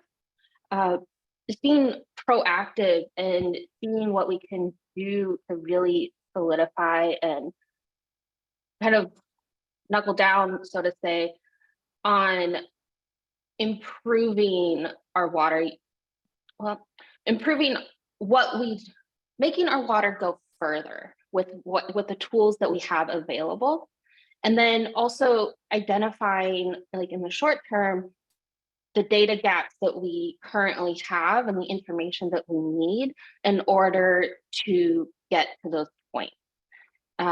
So like one, just kind of knowing where our water is going, what our water is doing, how it's being used on a daily basis, and just really increasing the transparency around use and acknowledging that there are a lot of interconnected waterways and just looking at everything much more holistically, because there are a lot of indirect impacts going on when we make decisions in regards to resiliency, and just really starting from the ground up and doing what we can to start making decisions proactively so that we have carryover storage, so that we don't have to go into curtailment situations which benefits no one. And just kind of starting with that basis of what we need to know and what we need to start implementing to get us to that point. Thank you, Jamie. Brandon, and then Mike Thompson, and then Michael Madowski. Brandon Axel, Mendocino County Farm Bureau. I think in answering just sky high number one in general, is two basin solution with continued diversions with emphasis on mitigation and fish passage where appropriate. That's just high level instead of getting into the details.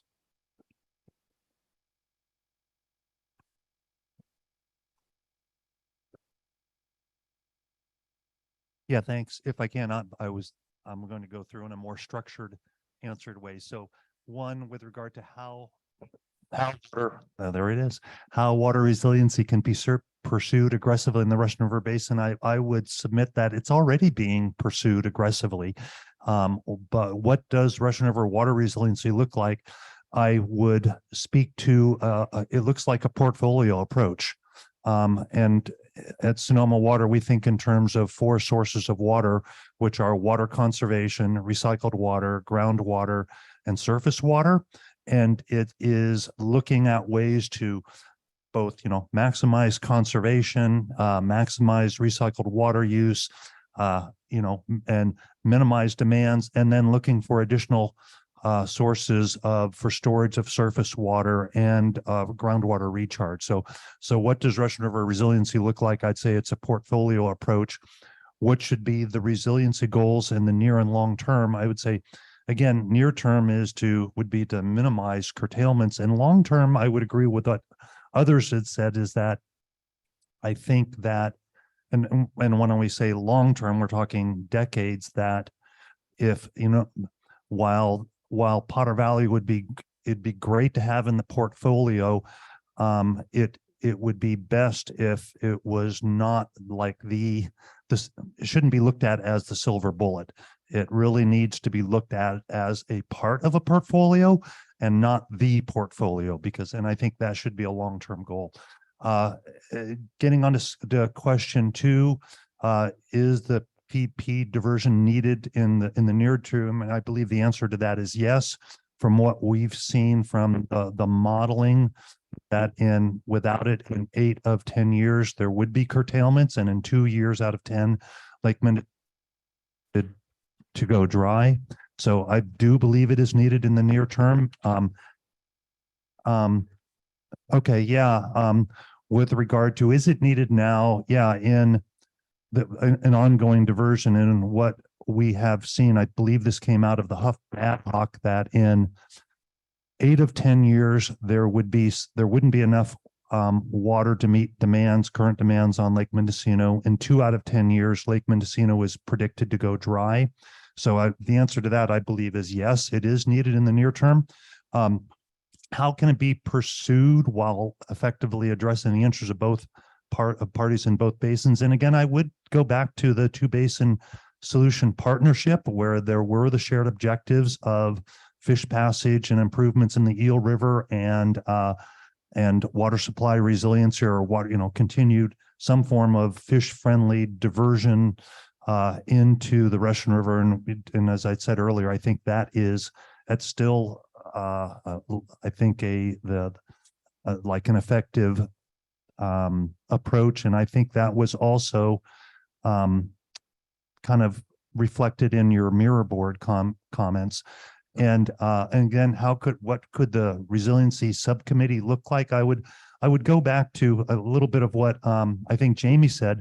I think looking at what are some of the gaps we have right now. I think the where is water going, the accountability, and I think also just on education, there was, as Ben said, there was a sampling today of resiliency efforts, and I think that the resiliency subcommittee should really not just get a sampling, but really, I think it should focus on education and also on gaps. So anyways, that's my quick comments. Thanks. Thanks, Mike. Thank you for your comprehensiveness. If we can stick to question one and do one at a time, just to stay organized. I can't flip chart 3 questions at a time. So for me, if nothing else. So Vivian, do you have a thought on question 1? And then when we're done with question 1, we'll go to question 2. Thought on question 1, what does Russian River resiliency look like? To me, it looks like, as I said, self-sufficiency as much as possible. All the tools in the toolbox that Mike Thompson was talking about, demand reduction, finding, getting rid of illegal diversions, and all these things combined, and also the monitoring, where is it going, how are we using it, the education, all these things together.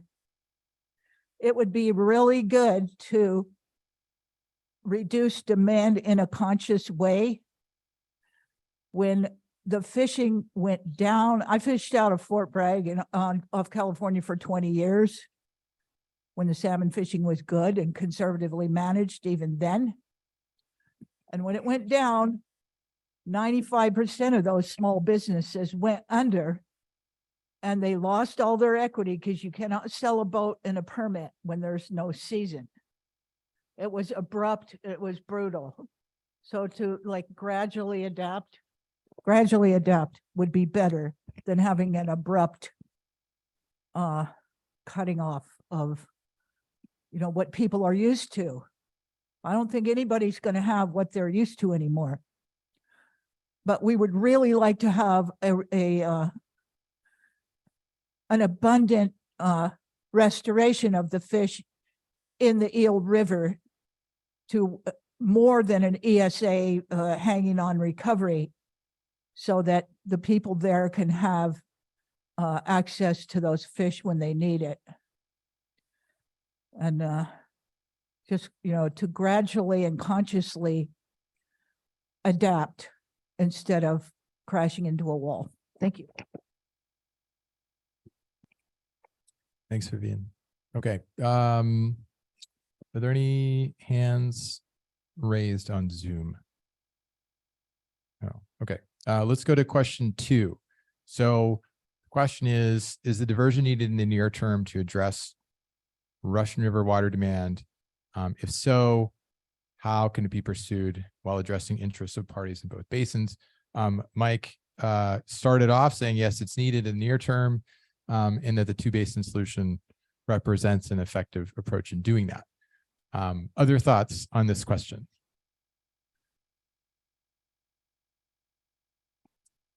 Bree. Bree Clotter, Redwood Valley County Water District. My question may be, because I don't know, and the information's already out there, but have there been studies looking at what required water flows are needed in the Eel River watershed, so that can help us understand in the Russian River watershed when and if we can pull water out, and during what periods of time? I don't know what the required water flows are in the Eel River watershed. Okay, good question. Any thoughts on that, Dave? Is that one way in there?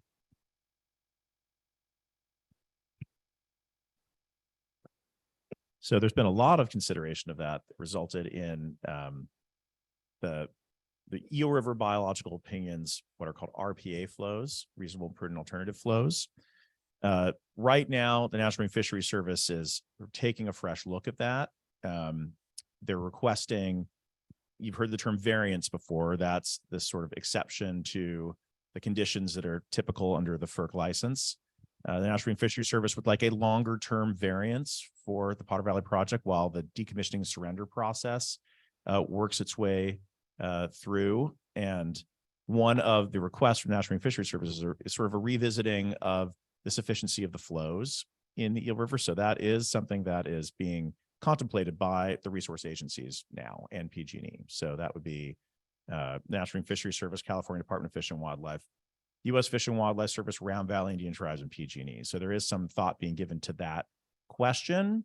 And even in the longer term, through the two-basin solution, we've done some thinking about that. More work needs to be done to answer some of those questions about, especially in the times of the year where there's not an incredible abundance of water in the Eel River, what flows are protective of fisheries on the Eel River side. And some of the consultants for the Round Valley Indian Tribes have done some work in that regard. I think there's more to come.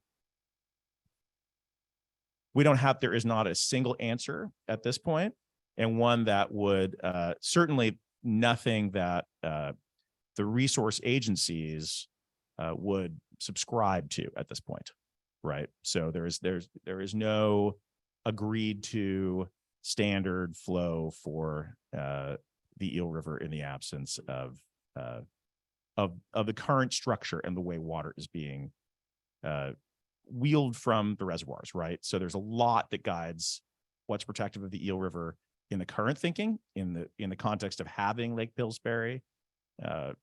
It's an in process to figure out what that looks like without the dam in place. Does that help? So there's a lot known about flows on the Eel River and how they can meet the needs of fish. There's that tremendous that led up to the current operating rules for flows in the Eel River. So there's been a lot of study and a lot of discussion about that. Without the dam in place, how the Eel River functions has been looked at a high level, but there have been no decisions made about the criteria for diverting water and protecting the Eel River. Does that help? Okay. So I wasn't particularly focused on what happens when the dam comes down. I'm more interested in whether there's studies in place now that say X number of cubic feet per second have to be flowing down the river in order to maintain the flows. And you're telling me that, yes, we know that. Okay, thank you. Okay, let's go to Shannon, and then I think Glenn online has his hand up virtually. Shannon Gatula, Town of Windsor.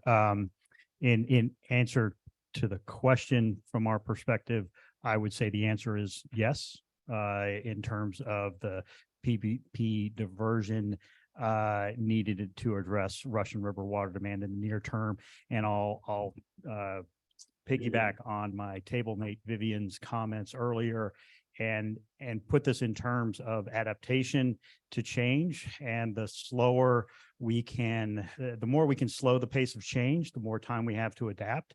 I think we've heard a lot about what the Russian River has been doing from a resiliency perspective to adapt to the environment that we're faced with and the changes that are coming, and having the opportunity to adapt to those changes is beneficial. It reduces the catastrophic impacts that Vivian described that she experienced when fisheries went away. The more that we can slow that pace of change and give us a chance to adapt, I think the more effectively and the less damage it does in the less chaos it causes in over the terms of that adaptation. Thanks. Thank you, Shannon. Let's go to Glenn, and then Michael, and then Vivian. I see your card up as well. Yeah, can you hear me okay? Yeah, go ahead, Glenn. I want to clarify an answer in another question as to what the minimum flows are for the eel. We are dealing with only minimum flows necessary to prevent extinction. The very scraping the bottom kind of flows that are required under the ESA. The ESA does not require anything more than that. It requires that as the minimum.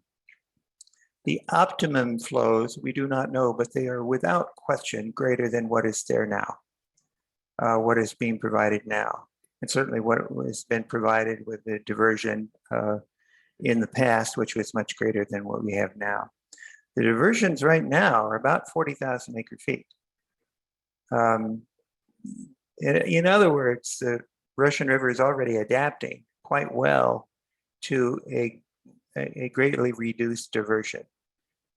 What we're looking for and what we really need to do is see how much water the fish need to not only survive, but to prosper. That is a number we do not know, but it is going to be less, excuse me, it's going to be considerably more than ESA minimum flows simply to prevent extinction. I think we need to understand that in that context. Thank you, Glenn. Let's go to Michael. Thank you, Michael, County of Sonoma. I'd like to reiterate everybody who's been talking about adaptation and the slowness of change. And one thing I'd like to add is in doing so, and I agree, I think having an adaptive plan would be helpful in determining what to do and how to do it, though. I think it's important that we have a good plan, not just say we're going to be adaptive, but to really understand what we need, understand what we have, understand what we can do, and then set reasonable benchmarks along the way so that we keep pushing that direction. So we don't get comfortable having reached a benchmark and then kind of sit back. I think that it's important that we keep pushing because we don't know what we're going to experience in the next 10 or 20 years. And so the more we push and the more we push those reasonable benchmarks, I think the further we get. Thank you, Michael. Okay, let's go to Vivian and then Janet.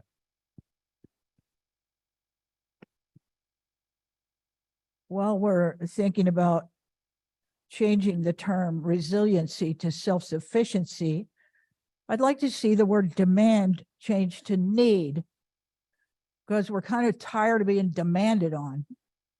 And, you know, if you think about what you really need, it's kind of like in mediation.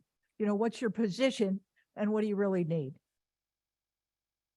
Everybody wants to keep having what they have. And that would be the demand. And reducing it would be moving toward what you actually need.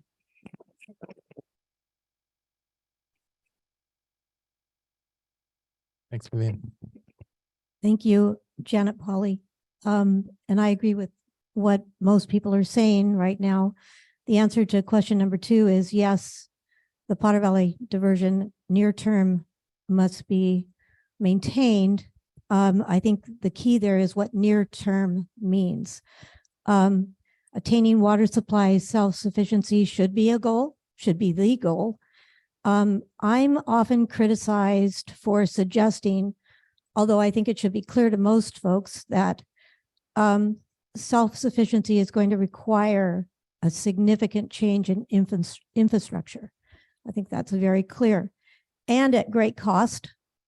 And it can't be accomplished in a very short time frame, no matter how hard we want to push. And I'm not suggesting that we not push to get there, but we need to understand the range of situations we may have to deal with and by when. And some of that is with regarding just the timing of the decommissioning, which we all know has a lifespan, and how to accomplish what needs to be done to aid the eel and bring it back as far as we can to a natural situation, and at the same time improves conditions on this side for self-sufficiency to actually function.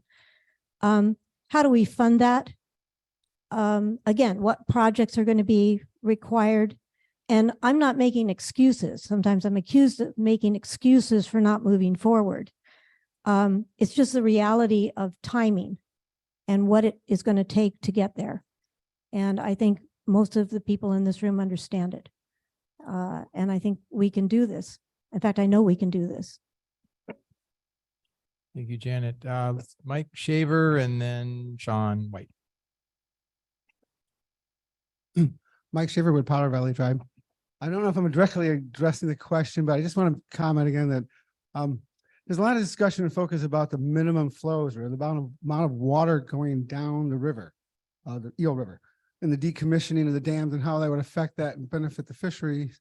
I don't see the volume of water being the real benefit that the fishery would be more the increased habitat, the miles of streams above the dam. With the climate change effects and just even the current environment, from my understanding, still new to the area, there may be dry years where you're going to have less flow. When you describe scraping the bottom, minimum flows, those are supplied by storage. So there may be years in the future, if there is dam removal, there would be less water available in some of the lower reaches. Then regarding the if so second part of your question, I would be remiss if I did not bring up for Greg Young. Every time we have a lengthy discussion about the fisheries in the upper Eel River, he brings to my attention the large ocean going industrial salmon fishery boats. Not the small ones you're talking about coming out of Humboldt Bay or Fort Bragg, but factory sized boats that are out in international waters.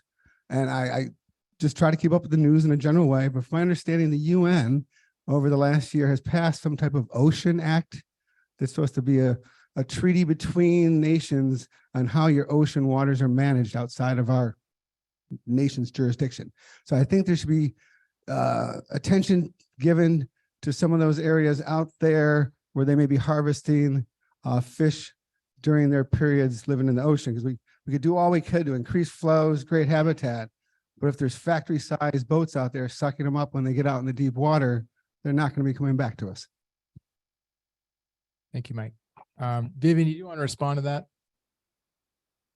And then we'll get to you, Sean. Thank you, Mike, for opening that subject. 200-mile limit put in place in 78, I believe, 1978, the exclusive economic zone. The salmon mostly travel on the coastal shelf. And so I don't see that as being a big problem. Now, this year, there were low numbers coming back to the rivers. We voluntarily, along with sport fishing, decided ahead of time that we weren't going to fish this year at all. And then, we were told that's what the decision was going to be anyway. So we have had very conservative fisheries management off the West Coast for many decades, with the Pacific Fisheries Management Council created by the Magnuson-Stevens Fishery Management Act. So we err to the side of caution. Because we're fishing on mixed stocks that are mixed together, we're limited by the weakest stocks from catching other types of salmon that are doing better, like the winter run in the Sacramento, which had more to do with the Bureau's management of that river. And, the coho, which they're not as resilient to hot water. And so we've been limited by those weak stocks. I don't see factory ships offshore as being a problem. Thank you. Thank you, Vivian and Mike. Go ahead, Sean. In general, I would really just like to echo the comments made by Janet, but I also wanted to just add a little perspective that, the near term thing is really the great undefined point here. And I would say, in our own little bubble here, the city has been pursuing number one very aggressively. But what that really looks like in the terms of time frame is longer than, I think most people realize. Our recycle water program, which will be essentially built out by the end of next year, I have been working on it since 2008. And that was before I even worked at the city and when I was at Russian River Flood Control. And that hasn't been sort of one available kind of project. That has been an all hands project for literally that entire time, from looking at, inflows to our treatment plant, to potential alignments, to engineering, to seeking funding, to getting to construction. Those kind of large projects, which are really the thing that are going to move the needle for all of us in this resiliency game, they take a long time. And that's for, what is really a very relatively small system, because we're a small town. And when you start looking at trying to scale that sort of thing up to what will be needed on this side, beyond all of the other 8 million engineering feet, so it will need to be, it's going to take a minute.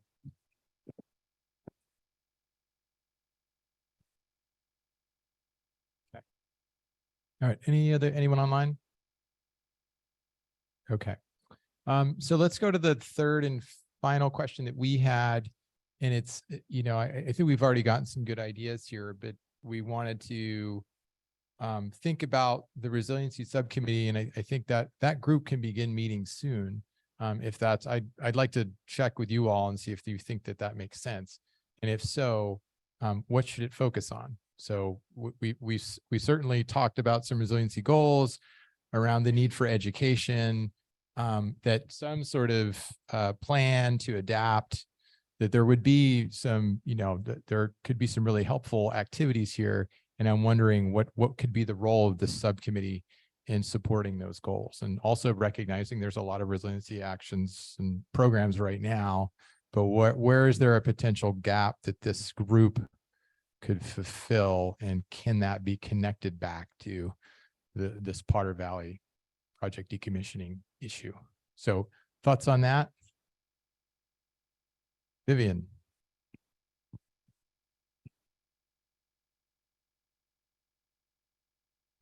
I keep forgetting to introduce myself. Vivian Hellowell, PCFFA and IFR.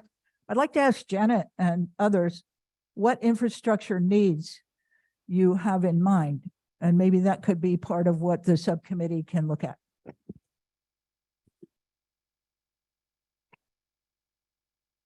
Well, we know for sure if we, first of all, are dealing with, in this near term, dealing with reduced diversions in the summertime, that we would need to find storage for water that can be diverted in the winter, if that is what we're going to be dealing with. So we're talking about significant storage for Potter Valley and South. Just for the community of Potter Valley, we're talking about probably a relatively high dam at the north end of Potter Valley.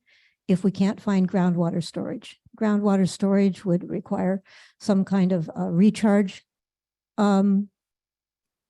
changes in the way we manage the water in the valley. A high dam by itself, I mean, we're talking about engineering that project. We're talking about permitting it. We're talking about funding it, building it. We would have to completely remodel and redesign the irrigation district itself to utilize that water supply at the north end of the valley. So that's just Potter Valley. That doesn't include, for example, raising Coyote Valley Dam, which, we've been working on since 2005 with the Army Corps of Engineers, and sort of fits and starts, mostly fits. But that project, if it were to come to fruition, we're talking about several years more feasibility study, permission, seismic issues, funding of that, approval by the Corps, funding to the tune of approximately, and this is like 15 or 20 years ago, numbers, $350 million to build it. So those are two that I can think of just right off the bat. I mean, we're talking about hundreds of millions of dollars of infrastructure. That's just the funding part. That doesn't include everything that Sean's talking about, where it's taken since 2008 to put in a recycled water project just for the city of Ukiah. That's the problem. Jennifer? Thank you, Jennifer Burke with Santa Rosa Water.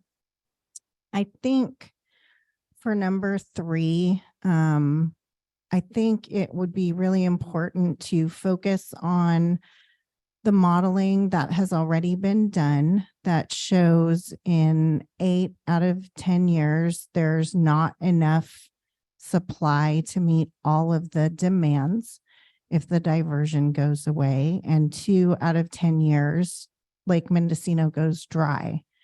So what demands aren't met and what supplies or efficiency measures are available to meet that delta? I know we had a very high level presentations earlier today on just some of the things that are being done.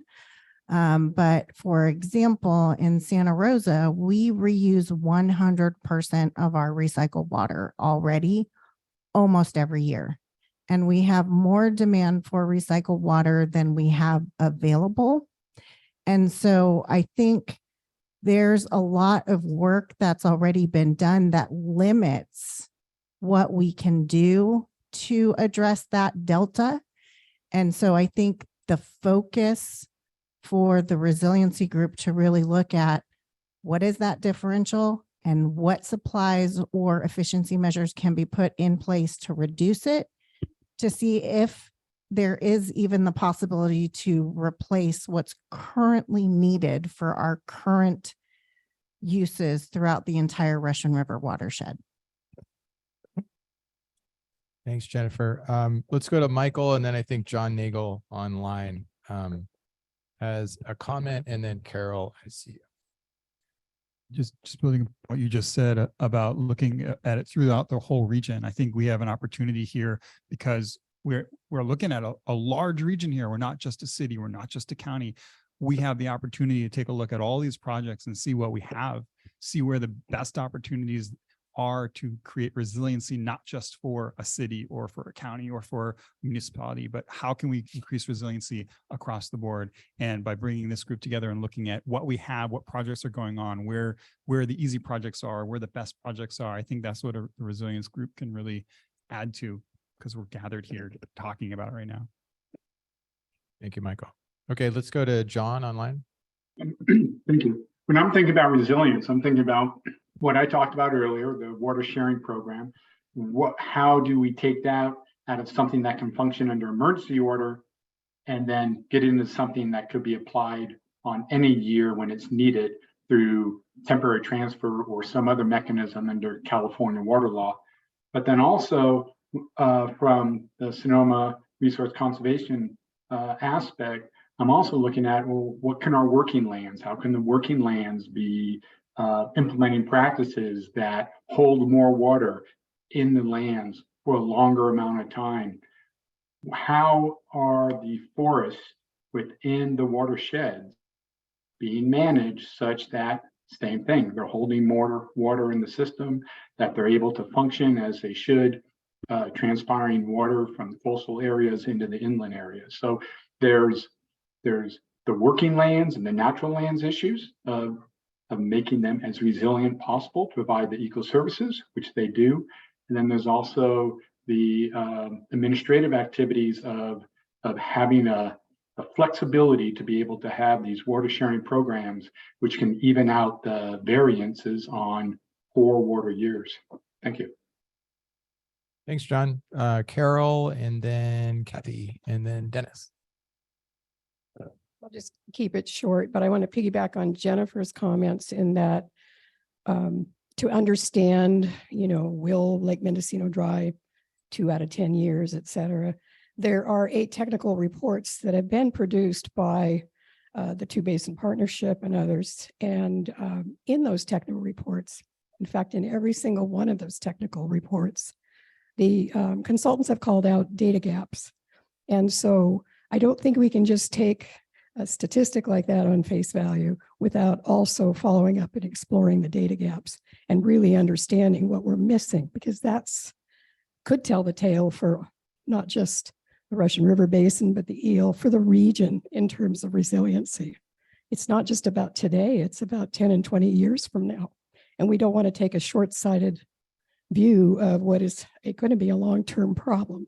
And the other thing that hasn't been touched on in any of these meetings, and I think it's worthwhile, is simply the fact that there are lots of projects, millions and millions and millions of dollars of projects, infrastructure that could be built, but we've never looked at that in a holistic way to say, what is the cost benefit of all of these pieces of infrastructure versus refurbishment of dams or fishways and other things. There's been no study to do that. Might be worth doing as well. Thanks, Carol. Okay, Kathy, and then Dennis, and then Terry. And then we'll get to Adrian.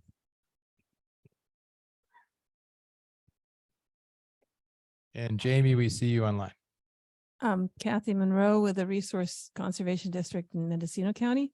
Yeah, I like a lot of the comments. I think we need to be thinking both macro and micro in terms of resiliency. I really like what was done by all the different cities in Sonoma County, encouraging people to be much more conservative and looking at their water use. That can save, just like the improved storage in the dams mounted to another small dam being built by using FURO. I think that there's things that can add up to be significant. There are programs available to help develop soil capacity to hold water that I know as conservation. There's a soil hub that's working with farmers to be able to build better capacity in terms of water holding in their farming activities. So I think there's some programs out there that can be used on a personal level, on the more the micro level.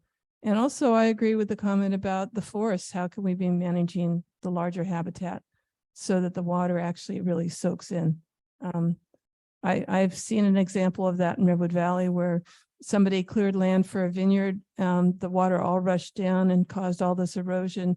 The area that hadn't been cleared, no runoff at all. It was all going in. There's a whole lot to land management that can make a difference. Thank you, Kathy. Dennis. Yeah, Dennis Murphy, Sonoma Ag.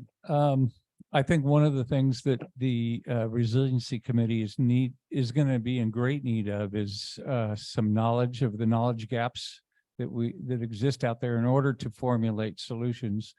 In particular, and I think Mike can back me up on this. During the 3 years we worked on the voluntary water sharing program, we had as accurate account of where water was going as we could find. And in that we found a big gap. Water was released from Lake Mendocino that never made it, was never accounted for by the time it got to Dry Creek. And I think it was up to about 20 cubic feet per second or more. And, you know, we'd like to suspect it's illegal takers or this or that or the other thing, but we just don't know. And so until they get some knowledge of where the water goes all the way down through the system, it's hard to pick a resiliency program that is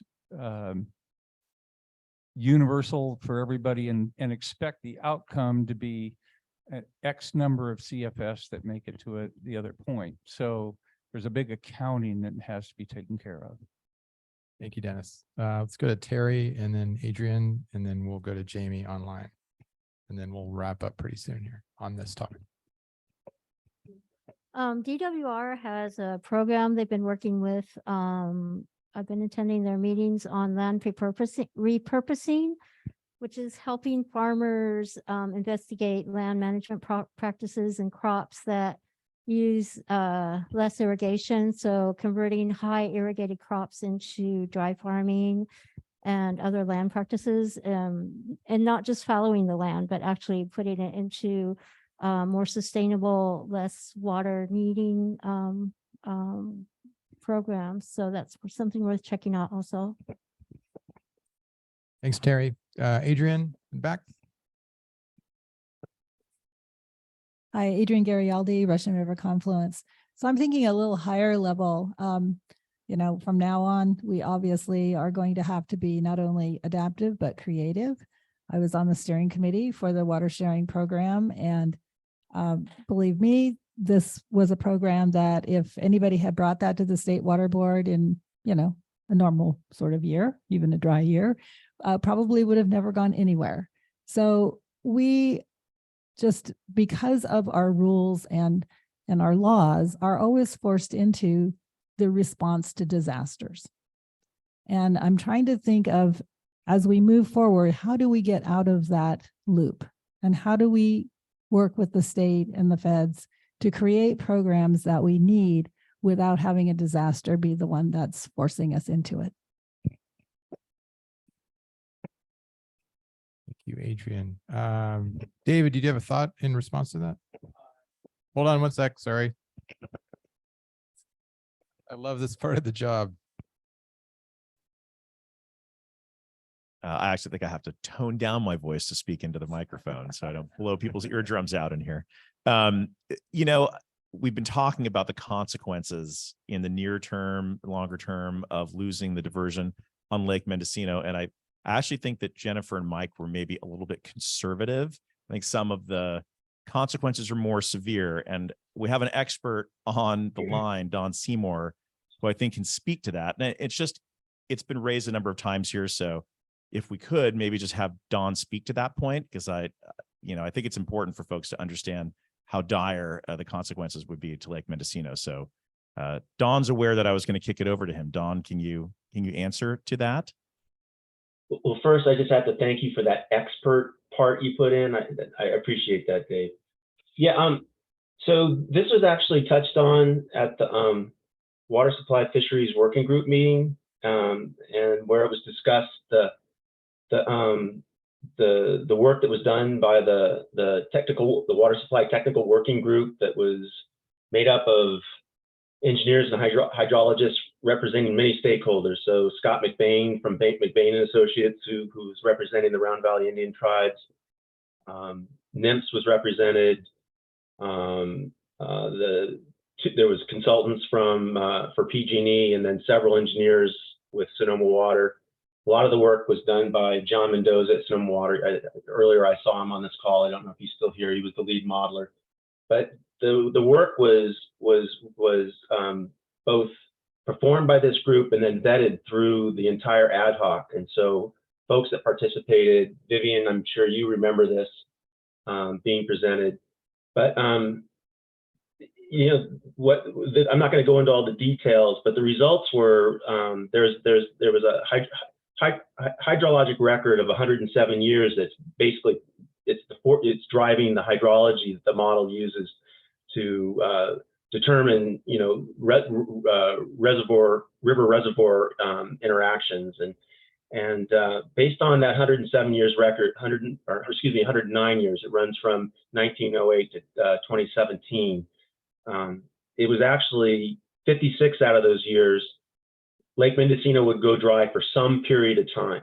So not just 2 out of 8, but 56 out of 107. So almost 50% of the time. And you know, there are some assumptions there. To really understand what's going on. So one thing, the model is assuming that all demands are being met through the reaches. And it doesn't know whether it's a loss to groundwater or if it's a loss to evapotranspiration. It just sees that the model only knows reach losses, and some of those reach losses are a significant amount are comprised of diversions from the river. But so the model doesn't turn off anybody's diversion. Everybody in the model is getting the diversion they historically got. And so yes, if the state board came in and was able to curtail everybody that wasn't authorized to use water available to them, that 57 years would go down. Maybe it would go down to 30 years or 25 years, but it would still be a very substantial amount of time. You would have a disconnected river, discrete pools occurring for some period of time each year. And so it makes it pretty difficult for, not only salmon to survive, but any other wildlife that depends on the river. So as Dave mentioned, it's quite more severe than 2 out of 8. Okay, thank you, Don. Jamie. Hi, Jamie Neary, Russian River Keeper. I kind of touched on this earlier, but I just want to reiterate that, and a few other comments have been made to the same point, is that there's still a lot of things that we don't know. about water, water movement, water use, timing of use. And I think the resiliency committee, in order to start really diving into some of the other solutions, really needs to kind of tackle closing those data gaps head on and making sure that water supply, like all of our different waters, are what's available is transparent so that we can make those sound decisions going forward, and that so we can also run efficiently so that we can actually meet the needs of the various uses in our watershed. Thanks, Jamie.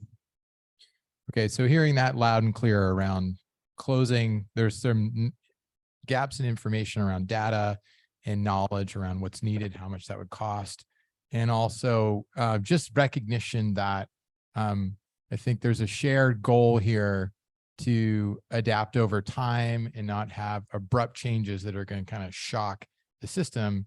And there needs to be a plan and sort of benchmarks along the way of how we get there. To bring it back to the Potter Valley instance with a very finite window, I think we need to think about what has to happen to move forward to keep that conversation live, and then recognizing there's parallel paths here that I think over time, the hope is to diversify the portfolio, but that again, that's going to take building things, it's going to take new programs, it's going to take money and time. So I think in terms of being resilient and being responsive, the hope is to keep your options open as you're moving through time in this portfolio approach. So this has been, I think, a really good initial conversation. I believe we've already sort of sent out we have kind of an initial roster for this subcommittee. Is that right?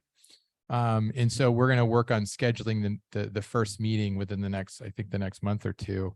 And then we can kind of dig into this and probably continue this conversation around scoping out for the group. What do we want to focus on, and try to prioritize, particularly if there's any discussions that should be front loaded to inform the work of the planning group and sort of related to decommissioning, and then sort of just develop kind of a list of things we want to cover over time, but certainly seeing that this is going to have benefit in a lot of different areas.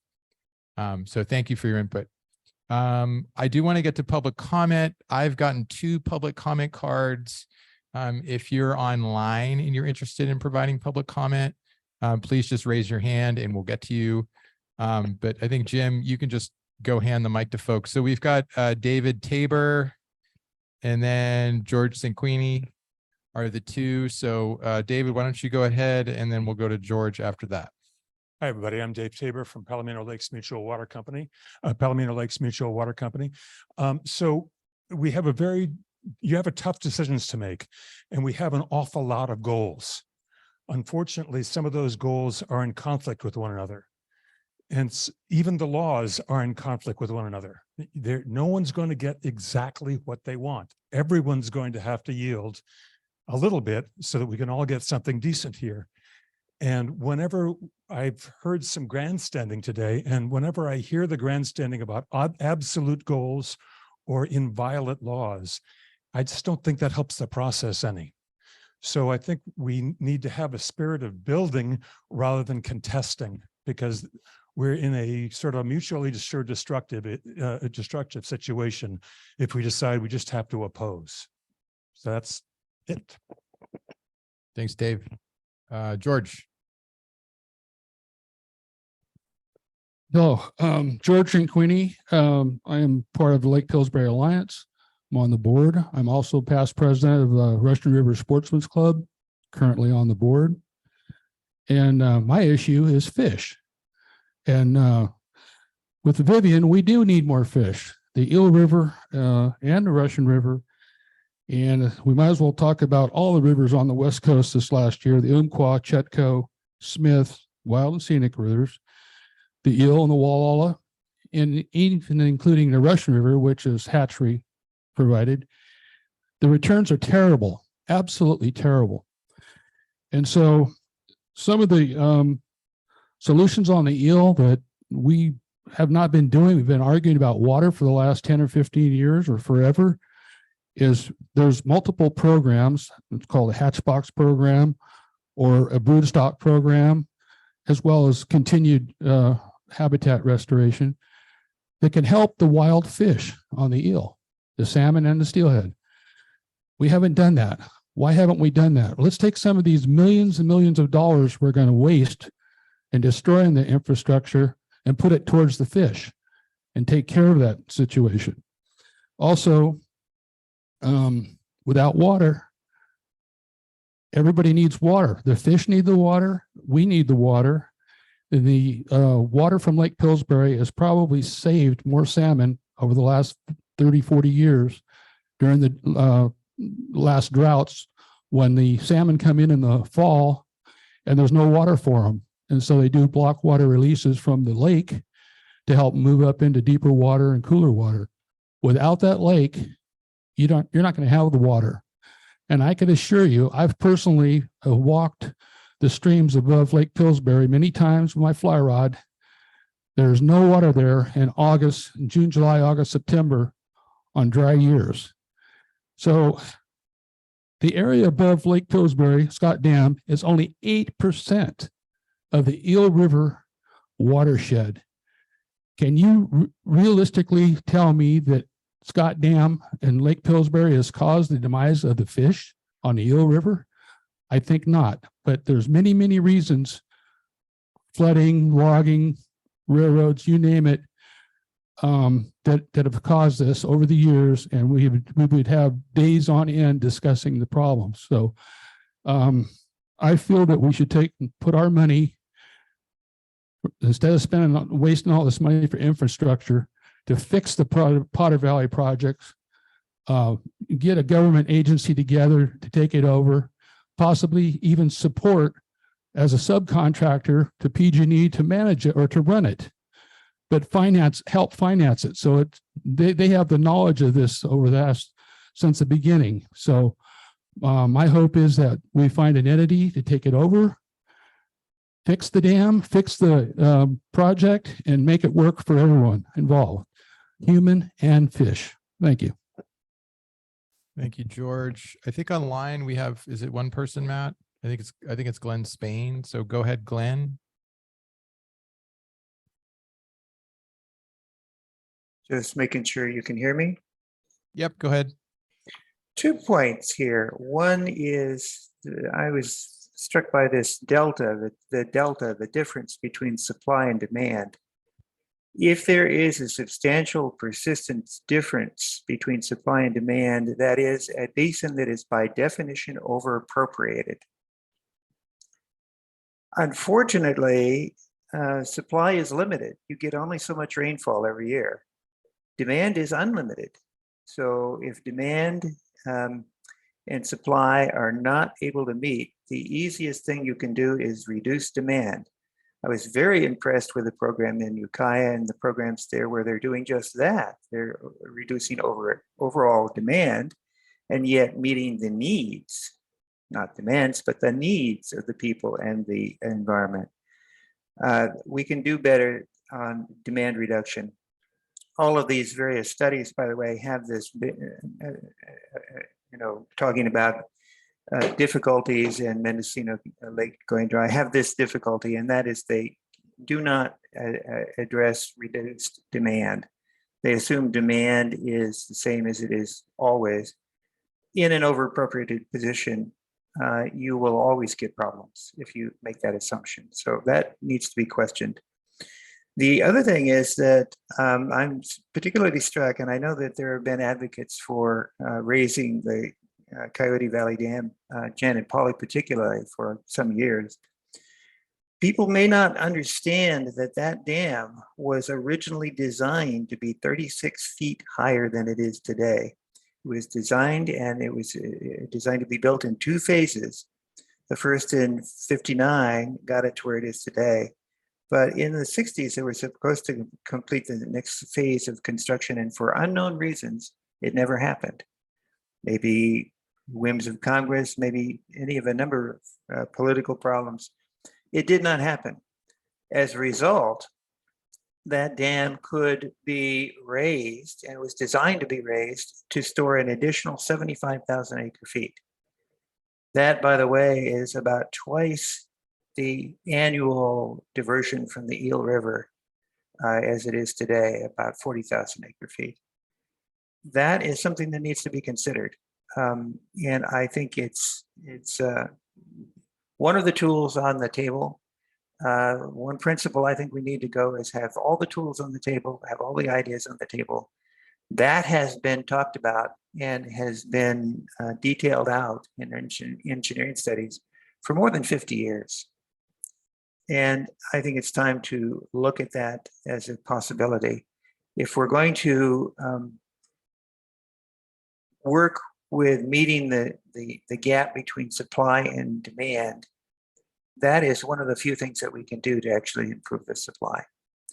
So that's something for food for thought.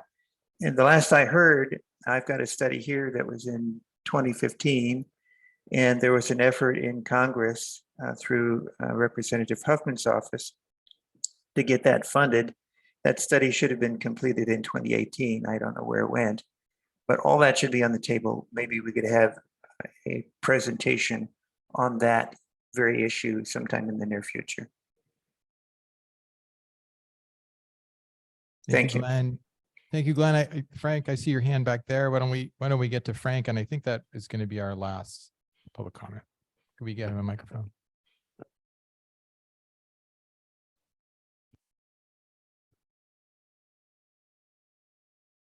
Thanks. Frank Lynch. I'm an alternate. There is, it's true, they were talking about raising Lake Mendocino, but if they raise it or they don't raise it, it's still dependent upon the diversion to fill it. It can't fill without the diversion. And we're talking wild numbers. Janet mentioned 350 million is an outdated number to do that. I think it's on the same two basin committee program. They engineering study talked about $170 million for an alternative dam in Potter Valley. They talked about maybe 60 to $90 million to pump back water from Lake Mendocino should it be raised. They're talking about $100 million plus to tear down the dam, which doesn't necessarily include any remediation for all the silt. But there are numbers out there that are more workable. $64 million was a number that came out for a fish ladder. I disagree with Dave Manning when he said earlier that it's really not our decision as to what happens. It's PG&E's decision. My impression of why this forum was created was to kind of fill the gap that failed when the two basin committee reached its end and the partnership reached its end and couldn't get the funding. This was to be a springboard to try to bring something back together locally. And I think that we need to look at a variety of options, and the assumption that dam removal is the only answer is not what we solely need to focus on. We need to look at what's good for the whole of the system. It's not Eel River water. It's not Humboldt water. It's not Mendocino water or Lake County water where the water emanates from. It's our water. It's regional water, and we should be looking at a regional solution. Okay, thank you, Frank. And thank you for folks for providing public comment. I'm just doing a time check. Let's go to the next slide. We've only got one more slide, I believe. Let's see. So the recap of the meeting, maybe if you could get to our meeting, could you scroll up to our meeting objectives? Let's just use those as a go back 82 slides.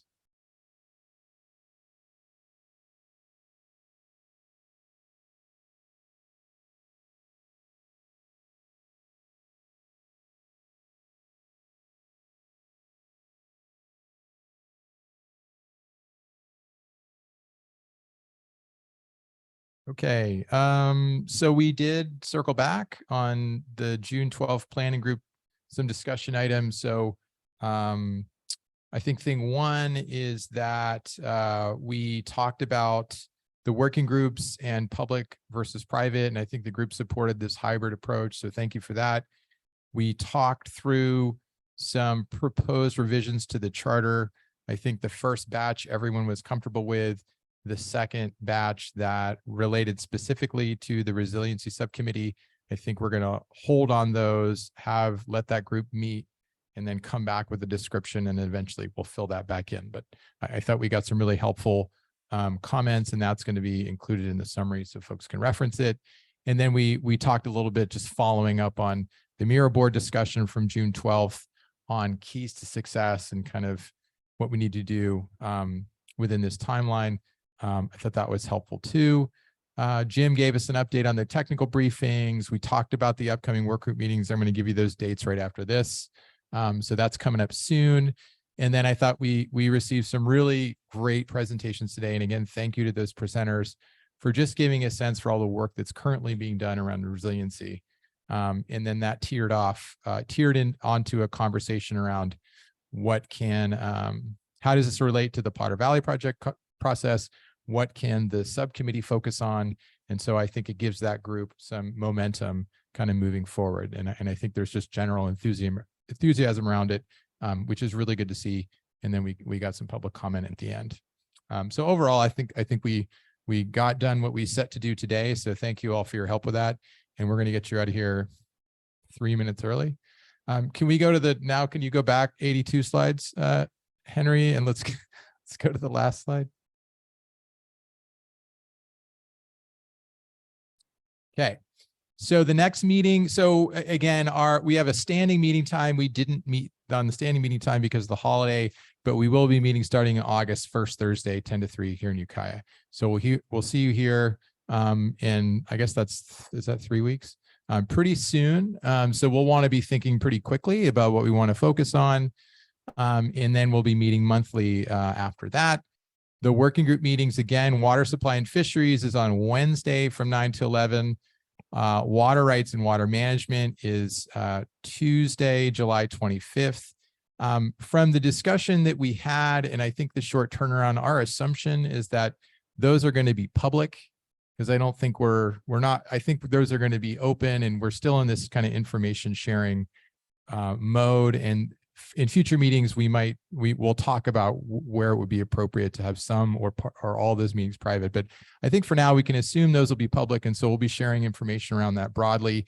But those are going to be through Zoom. So just keep your eye out. I think information's on them on the website, or it will be if it's not. But we'll let people know. And again, we have an open call for co-chairs for those groups, and I would say an open call for co-chairs for the resiliency subcommittee as well. So please keep that in mind. If you're interested, let us know. We'd love your help. All right. And then the steering committee, we're working on finding a standing meeting time of that group, and we'll let you know. We haven't locked that down yet. Okay, that's everything we've got. Don't take your name tents, leave them here, or you're in trouble with Henry. Okay. All right. Well, thanks everyone. And we'll be back on August 3rd, and travel safe.